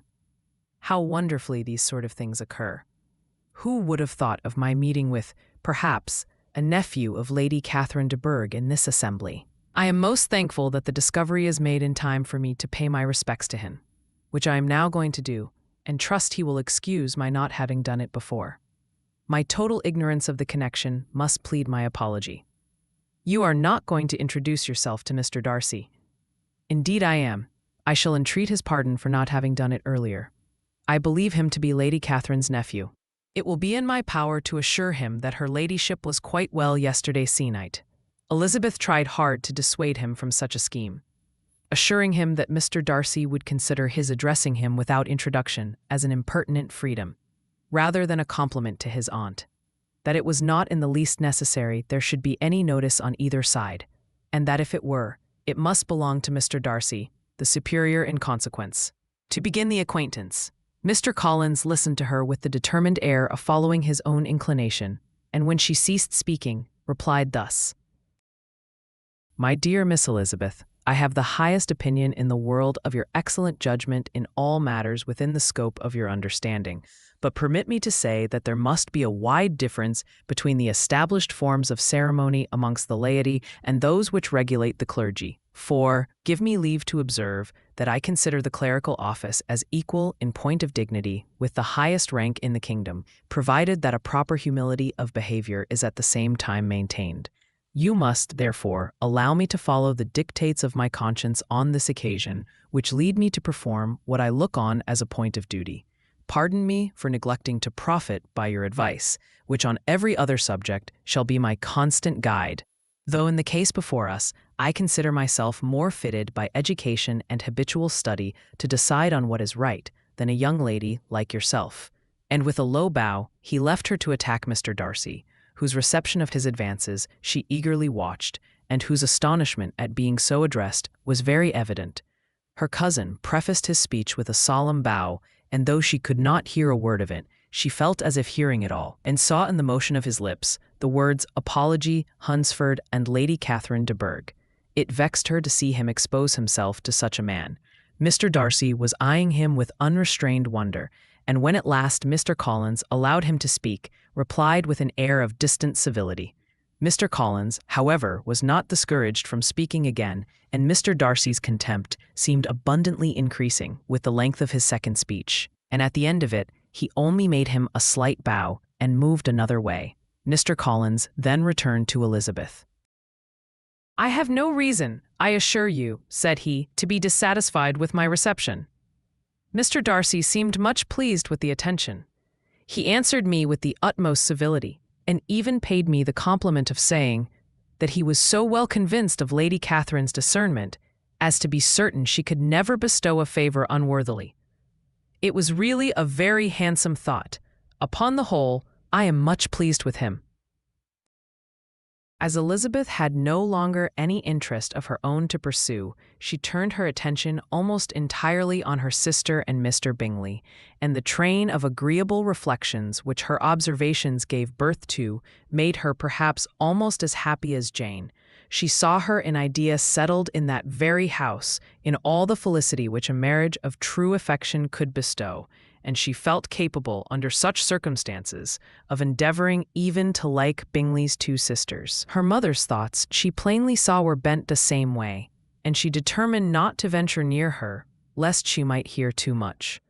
When they sat down to supper, therefore, she considered it a most unlucky perverseness which placed them within one of each other, and deeply was she vexed to find that her mother was talking to that one person, Lady Lucas, freely, openly, and of nothing else but of her expectation that Jane would be soon married to Mr. Bingley. It was an animating subject, and Mrs. Bennet seemed incapable of fatigue while enumerating the advantages of the match. His being such a charming young man, and so rich, and living but 3 miles from them, were the first points of self-gratulation. And then it was such a comfort to think how fond the two sisters were of Jane, and to be certain that they must desire the connection as much as she could do. It was, moreover, such a promising thing for her younger daughters, as Jane's marrying so greatly must throw them in the way of other rich men. And lastly, it was so pleasant at her time of life to be able to consign her single daughters to the care of their sister, that she might not be obliged to go into company more than she liked. It was necessary to make this circumstance a matter of pleasure, because on such occasions it is the etiquette, but no one was less likely than Mrs. Bennet to find comfort in staying at home at any period of her life. She concluded with many good wishes that Lady Lucas might soon be equally fortunate, though evidently and triumphantly believing there was no chance of it. In vain did Elizabeth endeavour to check the rapidity of her mother's words, or persuade her to describe her felicity in a less audible whisper, for, to her inexpressible vexation, she could perceive that the chief of it was overheard by Mr. Darcy, who sat opposite to them. Her mother only scolded her for being nonsensical. "What is Mr. Darcy to me, pray, that I should be afraid of him? I am sure we owe him no such particular civility as to be obliged to say nothing he may not like to hear. For heaven's sake, madam, speak lower. What advantage can it be to you to offend Mr. Darcy? You will never recommend yourself to his friend by so doing." Nothing that she could say, however, had any influence. Her mother would talk of her views in the same intelligible tone. Elizabeth blushed and blushed again with shame and vexation. She could not help frequently glancing her eye at Mr. Darcy, though every glance convinced her of what she dreaded. For though he was not always looking at her mother, she was convinced that his attention was invariably fixed by her. The expression of his face changed gradually from indignant contempt to a composed and steady gravity. At length, however, Mrs. Bennet had no more to say, and Lady Lucas, who had been long yawning at the repetition of delights which she saw no likelihood of sharing, was left to the comforts of cold ham and chicken. Elizabeth now began to revive, but not long was the interval of tranquillity, for when supper was over, singing was talked of, and she had the mortification of seeing Mary, after very little entreaty, preparing to oblige the company. By many significant looks and silent entreaties did she endeavour to prevent such a proof of complaisance, but in vain. Mary would not understand them. Such an opportunity of exhibiting was delightful to her, and she began her song. Elizabeth's eyes were fixed on her, with most painful sensations, and she watched her progress through the several stanzas with an impatience which was very ill rewarded at their close. For Mary, on receiving amongst the thanks of the table the hint of a hope that she might be prevailed on to favour them again, after the pause of half a minute began another. Mary's powers were by no means fitted for such a display. Her voice was weak and her manner affected. Elizabeth was in agonies. She looked at Jane to see how she bore it, but Jane was very composedly talking to Bingley. She looked at his two sisters, and saw them making signs of derision at each other, and at Darcy, who continued, however, impenetrably grave. She looked at her father to entreat his interference, lest Mary should be singing all night. He took the hint, and when Mary had finished her second song, said aloud, "That will do extremely well, child. You have delighted us long enough. Let the other young ladies have time to exhibit." Mary, though pretending not to hear, was somewhat disconcerted, and Elizabeth, sorry for her and sorry for her father's speech, was afraid her anxiety had done no good. Others of the party were now applied to. "If I," said Mr. Collins, "were so fortunate as to be able to sing, I should have great pleasure, I am sure, in obliging the company with an air, for I consider music as a very innocent diversion, and perfectly compatible with the profession of a clergyman. I do not mean, however, to assert that we can be justified in devoting too much of our time to music, for there are certainly other things to be attended to. The rector of a parish has much to do. In the first place, he must make such an agreement for tithes as may be beneficial to himself and not offensive to his patron. He must write his own sermons, and the time that remains will not be too much for his parish duties, and the care and improvement of his dwelling, which he cannot be excused from making as comfortable as possible. And I do not think it of light importance that he should have attentive and conciliatory manners towards everybody, especially towards those to whom he owes his preferment. I cannot acquit him of that duty, nor could I think well of the man who should omit an occasion of testifying his respect towards anybody connected with the family." And with a bow to Mr. Darcy, he concluded his speech, which had been spoken so loud as to be heard by half the room. Many stared, many smiled, but no one looked more amused than Mr. Bennet himself, while his wife seriously commended Mr. Collins for having spoken so sensibly, and observed, in a half-whisper to Lady Lucas, that he was a remarkably clever, good kind of young man. To Elizabeth, it appeared that had her family made an agreement to expose themselves as much as they could during the evening, it would have been impossible for them to play their parts with more spirit or finer success. And happy did she think it for Bingley and her sister that some of the exhibition had escaped his notice, and that his feelings were not of a sort to be much distressed by the folly which he must have witnessed. That his two sisters and Mr. Darcy, however, should have such an opportunity of ridiculing her relations was bad enough, and she could not determine whether the silent contempt of the gentlemen or the insolent smiles of the ladies were more intolerable. The rest of the evening brought her little amusement. She was teased by Mr. Collins, who continued most perseveringly by her side, and though he could not prevail with her to dance with him again, put it out of her power to dance with others. In vain did she entreat him to stand up with somebody else, and offered to introduce him to any young lady in the room. He assured her that, as to dancing, he was perfectly indifferent to it, that his chief object was, by delicate attentions, to recommend himself to her, and that he should therefore make a point of remaining close to her the whole evening. There was no arguing upon such a project. She owed her greatest relief to her friend Miss Lucas, who often joined them, and good-naturedly engaged Mr. Collins's conversation to herself. She was at least free from the offense of Mr. Darcy's further notice. Though often standing within a very short distance of her, quite disengaged, he never came near enough to speak. She felt it to be the probable consequence of her allusions to Mr. Wickham, and rejoiced in it. The Longbourn party were the last of all the company to depart, and by a maneuver of Mrs. Bennet, had to wait for their carriage a quarter of an hour after everybody else was gone, which gave them time to see how heartily they were wished away by some of the family. Mrs. Hurst and her sister scarcely opened their mouths except to complain of fatigue, and were evidently impatient to have the house to themselves. They repulsed every attempt of Mrs. Bennet at conversation, and by so doing threw a languor over the whole party, which was very little relieved by the long speeches of Mr. Collins, who was complimenting Mr. Bingley and his sisters on the elegance of their entertainment and the hospitality and politeness which had marked their behavior to their guests. Darcy said nothing at all. Mr. Bennet, in equal silence, was enjoying the scene. Mr. Bingley and Jane were standing together a little detached from the rest, and talked only to each other.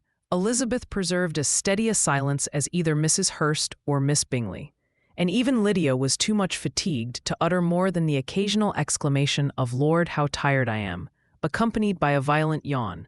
When at length they arose to take leave, Mrs. Bennet was most pressingly civil in her hope of seeing the whole family soon at Longbourn, and addressed herself particularly to Mr. Bingley, to assure him how happy he would make them by eating a family dinner with them at any time, without the ceremony of a formal invitation.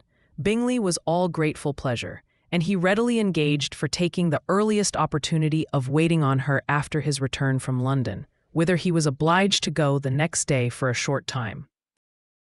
Mrs. Bennet was perfectly satisfied, and quitted the house under the delightful persuasion that, allowing for the necessary preparations of settlements, new carriages, and wedding clothes, she should undoubtedly see her daughter settled at Netherfield in the course of 3 or 4 months.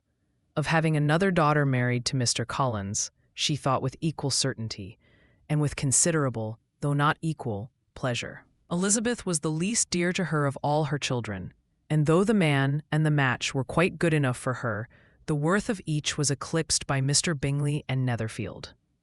The next day opened a new scene at Longbourn. Mr. Collins made his declaration in form, having resolved to do it without loss of time, as his leave of absence extended only to the following Saturday, and having no feelings of diffidence to make it distressing to himself even at the moment. He set about it in a very orderly manner, with all the observances which he supposed a regular part of the business. On finding Mrs. Bennet, Elizabeth, and one of the younger girls together, soon after breakfast, he addressed the mother in these words: "May I hope, madam, for your interest with your fair daughter Elizabeth, when I solicit for the honor of a private audience with her in the course of this morning." Before Elizabeth had time for anything but a blush of surprise, Mrs. Bennet instantly answered, "Oh dear, yes, certainly. I am sure Lizzie will be very happy. I am sure she can have no objection. Come, Kitty, I want you upstairs." And gathering her work together, she was hastening away when Elizabeth called out, "Dear ma'am, do not go. I beg you will not go. Mr. Collins must excuse me. He can have nothing to say to me that anybody need not hear. I am going away myself." "No, no, nonsense, Lizzie. I desire you will stay where you are." And upon Elizabeth seeming really, with vexed and embarrassed looks, about to escape, she added, "Lizzie, I insist upon your staying and hearing Mr. Collins." Elizabeth would not oppose such an injunction, and a moment's consideration making her also sensible that it would be wisest to get it over as soon and as quietly as possible, she sat down again and tried to conceal, by incessant employment, the feelings which were divided between distress and diversion. Mrs. Bennet and Kitty walked off, and as soon as they were gone, Mr. Collins began, "Believe me, my dear Miss Elizabeth, that your modesty, so far from doing you any disservice, rather adds to your other perfections. You would have been less amiable in my eyes had there not been this little unwillingness. But allow me to assure you that I have your respected mother's permission for this address. You can hardly doubt the purport of my discourse, however your natural delicacy may lead you to dissemble. My attentions have been too marked to be mistaken. Almost as soon as I entered the house, I singled you out as the companion of my future life. But before I am run away with by my feelings on this subject, perhaps it will be advisable for me to state my reasons for marrying, and, moreover, for coming into Hertfordshire with the design of selecting a wife, as I certainly did."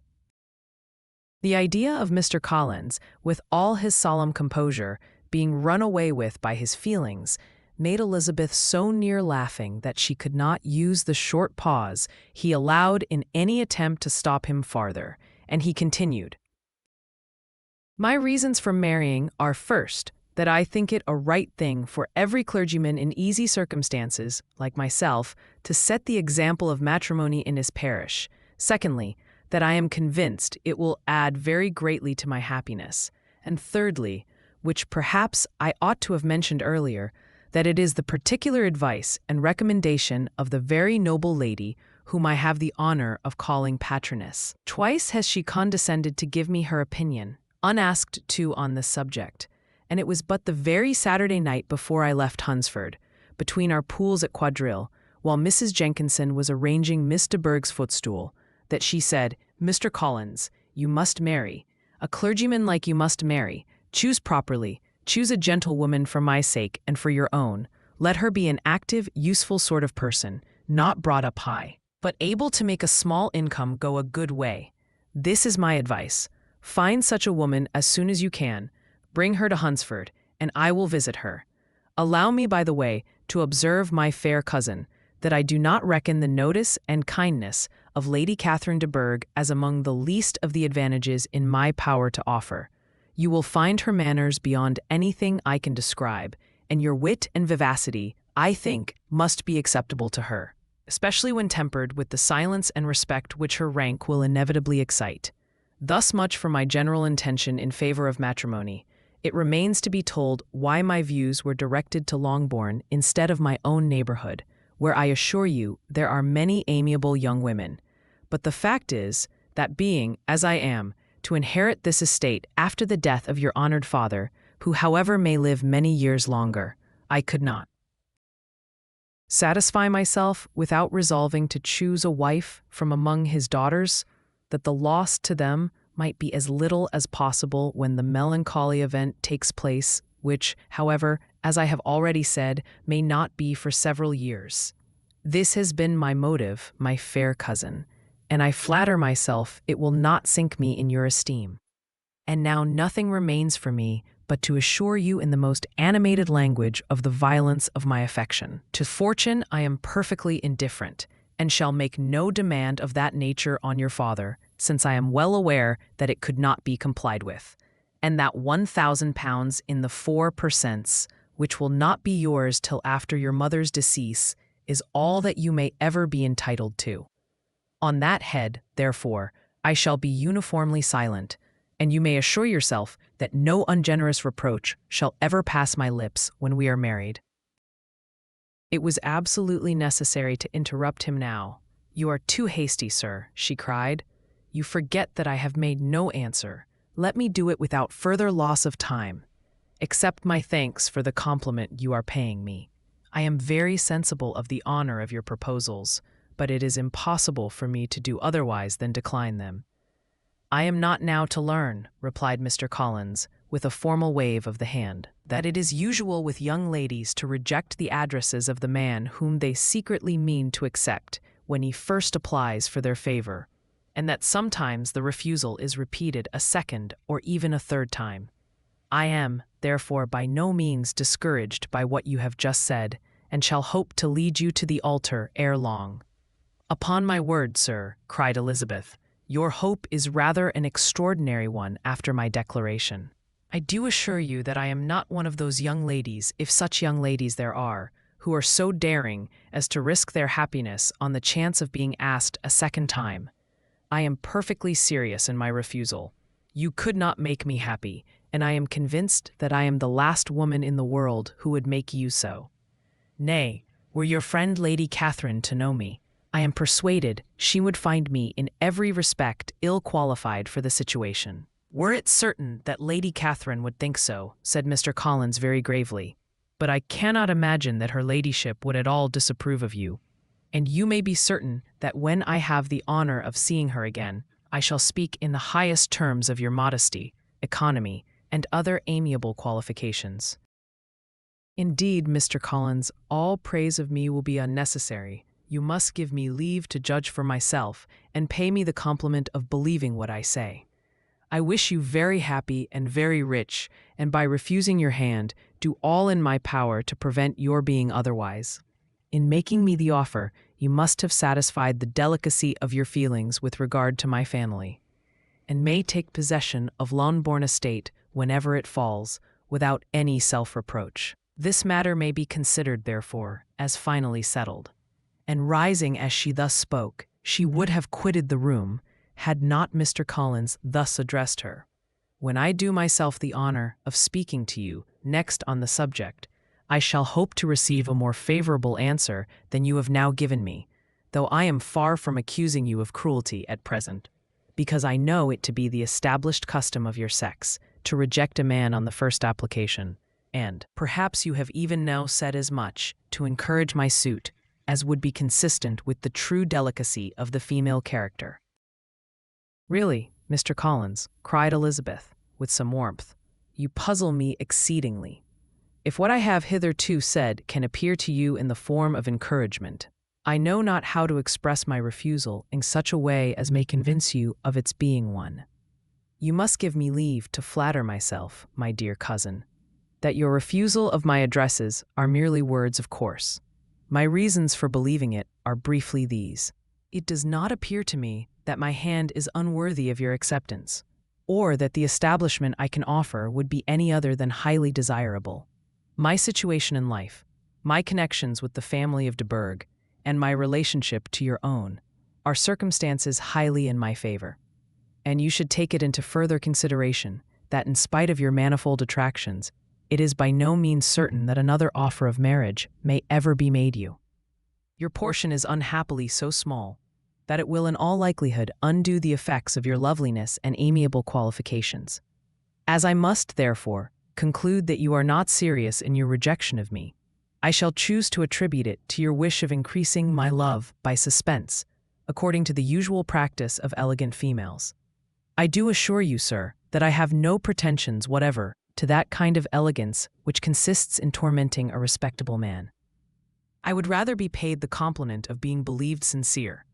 I thank you again and again for the honor you have done me in your proposals, but to accept them is absolutely impossible. My feelings in every respect forbid it. Can I speak plainer? Do not consider me now as an elegant female intending to plague you, but as a rational creature speaking the truth from her heart. You are uniformly charming, cried he with an air of awkward gallantry, and I am persuaded that, when sanctioned by the express authority of both your excellent parents, my proposals will not fail of being acceptable. To such perseverance in wilful self-deception, Elizabeth would make no reply, and immediately and in silence withdrew, determined that if he persisted in considering her repeated refusals as flattering encouragement, to apply to her father, whose negative might be uttered in such a manner as must be decisive, and whose behavior, at least, could not be mistaken for the affectation and coquetry of an elegant female. Mr. Collins was not left long to the silent contemplation of his successful love, for Mrs. Bennet, having dawdled about in the vestibule to watch for the end of the conference, no sooner saw Elizabeth open the door and with quick step pass her towards the staircase. Then she entered the breakfast room and congratulated both him and herself in warm terms on the happy prospect of their nearer connection.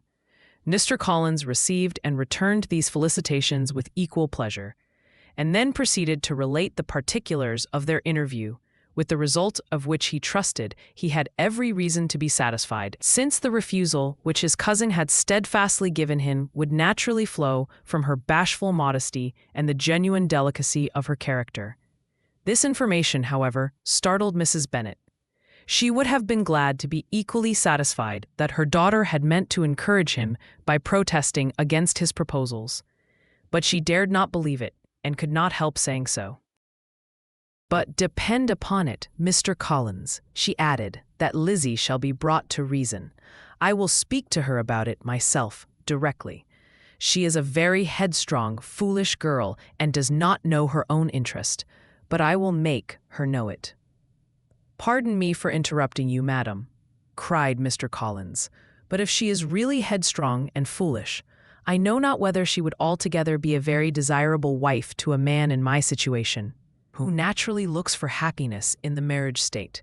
If, therefore, she actually persists in rejecting my suit, perhaps it were better not to force her into accepting me, because, if liable to such defects of temper, she could not contribute much to my felicity." "Sir, you quite misunderstand me," said Mrs. Bennet, alarmed. "Lizzie is only headstrong in such matters as these. In everything else, she is as good-natured a girl as ever lived. I will go directly to Mr. Bennet, and we shall very soon settle it with her, I am sure." She would not give him time to reply, but hurrying instantly to her husband, called out as she entered the library, "Oh, Mr. Bennet, you are wanted immediately. We are all in an uproar. You must come and make Lizzie marry Mr. Collins, for she vows she will not have him, and if you do not make haste, he will change his mind and not have her." Mr. Bennet raised his eyes from his book as she entered, and fixed them on her face with a calm unconcern, which was not in the least altered by her communication. "I have not the pleasure of understanding you," said he, when she had finished her speech. "Of what are you talking?" "Of Mr. Collins and Lizzie. Lizzie declares she will not have Mr. Collins, and Mr. Collins begins to say that he will not have Lizzie." "And what am I to do on the occasion? It seems a hopeless business." Speak to Lizzie about it yourself. Tell her that you insist upon her marrying him. Let her be called down. She shall hear my opinion." Mrs. Bennet rang the bell, and Miss Elizabeth was summoned to the library. "Come here, child," cried her father as she appeared. "I have sent for you on an affair of importance. I understand that Mr. Collins has made you an offer of marriage. Is it true?" Elizabeth replied that it was. "Very well. And this offer of marriage you have refused?" "I have, sir." "Very well. We now come to the point. Your mother insists upon your accepting it. Is it not so, Mrs. Bennet?" "Yes, or I will never see her again." "An unhappy alternative is before you, Elizabeth. From this day you must be a stranger to one of your parents. Your mother will never see you again if you do not marry Mr. Collins, and I will never see you again if you do." Elizabeth could not but smile at such a conclusion of such a beginning, but Mrs. Bennet, who had persuaded herself that her husband regarded the affair as she wished, was excessively disappointed. "What do you mean, Mr. Bennet, by talking in this way? You promised me to insist upon her marrying him." "My dear," replied her husband, "I have two small favors to request. First, that you will allow me the free use of my understanding on the present occasion. And secondly, of my room. I shall be glad to have the library to myself as soon as may be." Not yet, however, in spite of her disappointment in her husband, did Mrs. Bennet give up the point. She talked to Elizabeth again and again, coaxed and threatened her by turns. She endeavored to secure Jane in her interest, but Jane, with all possible mildness, declined interfering, and Elizabeth, sometimes with real earnestness and sometimes with playful gaiety, replied to her attacks. Though her manner varied, however, her determination never did. Mr. Collins, meanwhile, was meditating in solitude on what had passed. He thought too well of himself to comprehend on what motive his cousin could refuse him, and though his pride was hurt, he suffered in no other way. His regard for her was quite imaginary, and the possibility of her deserving her mother's reproach prevented his feeling any regret. While the family were in this confusion, Charlotte Lucas came to spend the day with them. She was met in the vestibule by Lydia, who, flying to her, cried in a half-whisper, "I am glad you are come, for there is such fun here. What do you think has happened this morning? Mr. Collins has made an offer to Lizzie, and she will not have him." Charlotte had hardly time to answer before they were joined by Kitty, who came to tell the same news. And no sooner had they entered the breakfast room, where Mrs. Bennet was alone, than she likewise began on the subject, calling on Miss Lucas for her compassion, and entreating her to persuade her friend Lizzie to comply with the wishes of her family. "Pray do, my dear Miss Lucas," she added, in a melancholy tone, "for nobody is on my side, nobody takes part with me. I am cruelly used, nobody feels for my poor nerves." Charlotte's reply was spared by the entrance of Jane and Elizabeth. There she comes," continued Mrs. Bennet, "looking as unconcerned as may be, and caring no more for us than if we were at York, provided she can have her own way. But I tell you what, Miss Lizzie, if you take it into your head to go on refusing every offer of marriage in this way, you will never get a husband at all, and I am sure I do not know who is to maintain you when your father is dead. I shall not be able to keep you, and so I warn you. I have done with you from this very day. I told you in the library, you know, that I should never speak to you again, and you will find me as good as my word. I have no pleasure in talking to undutiful children. Not that I have much pleasure, indeed, in talking to anybody. People who suffer as I do from nervous complaints can have no great inclination for talking. Nobody can tell what I suffer. But it is always so. Those who do not complain are never pitied." Her daughters listened in silence to this effusion, sensible that any attempt to reason with or soothe her would only increase the irritation. She talked on, therefore, without interruption from any of them, till they were joined by Mr. Collins, who entered with an air more stately than usual, and on perceiving whom she said to the girls, "Now I do insist upon it, that you, all of you, hold your tongues, and that Mr. Collins and me have a little conversation together." Elizabeth passed quietly out of the room. Jane and Kitty followed, but Lydia stood her ground, determined to hear all she could, and Charlotte, detained first by the civility of Mr. Collins, whose inquiries after herself and all her family were very minute, and then by a little curiosity, satisfied herself with walking to the window and pretending not to hear. In a doleful voice, Mrs. Bennet thus began the projected conversation. "Oh, Mr. Collins." "My dear madam," replied he, "let us be forever silent on this point. Far be it from me," he presently continued, in a voice that marked his displeasure, "to resent the behavior of your daughter. Resignation to inevitable evils is the duty of us all, the peculiar duty of a young man who has been so fortunate as I have been in early preferment, and I trust I am resigned. Perhaps not the less so from feeling a doubt of my positive happiness had my fair cousin honored me with her hand. For I have often observed that resignation is never so perfect as when the blessing denied begins to lose somewhat of its value in our estimation. You will not, I hope, consider me as showing any disrespect to your family, my dear madam, by thus withdrawing my pretensions to your daughter's favor without having paid yourself and Mr. Bennet the compliment of requesting you to interpose your authority in my behalf. My conduct may, I fear, be objectionable in having accepted my dismission from your daughter's lips instead of your own, but we are all liable to error. I have certainly meant well through the whole affair. My object has been to secure an amiable companion for myself, with due consideration for the advantage of all your family. And if my manner has been at all reprehensible, I here beg leave to apologize.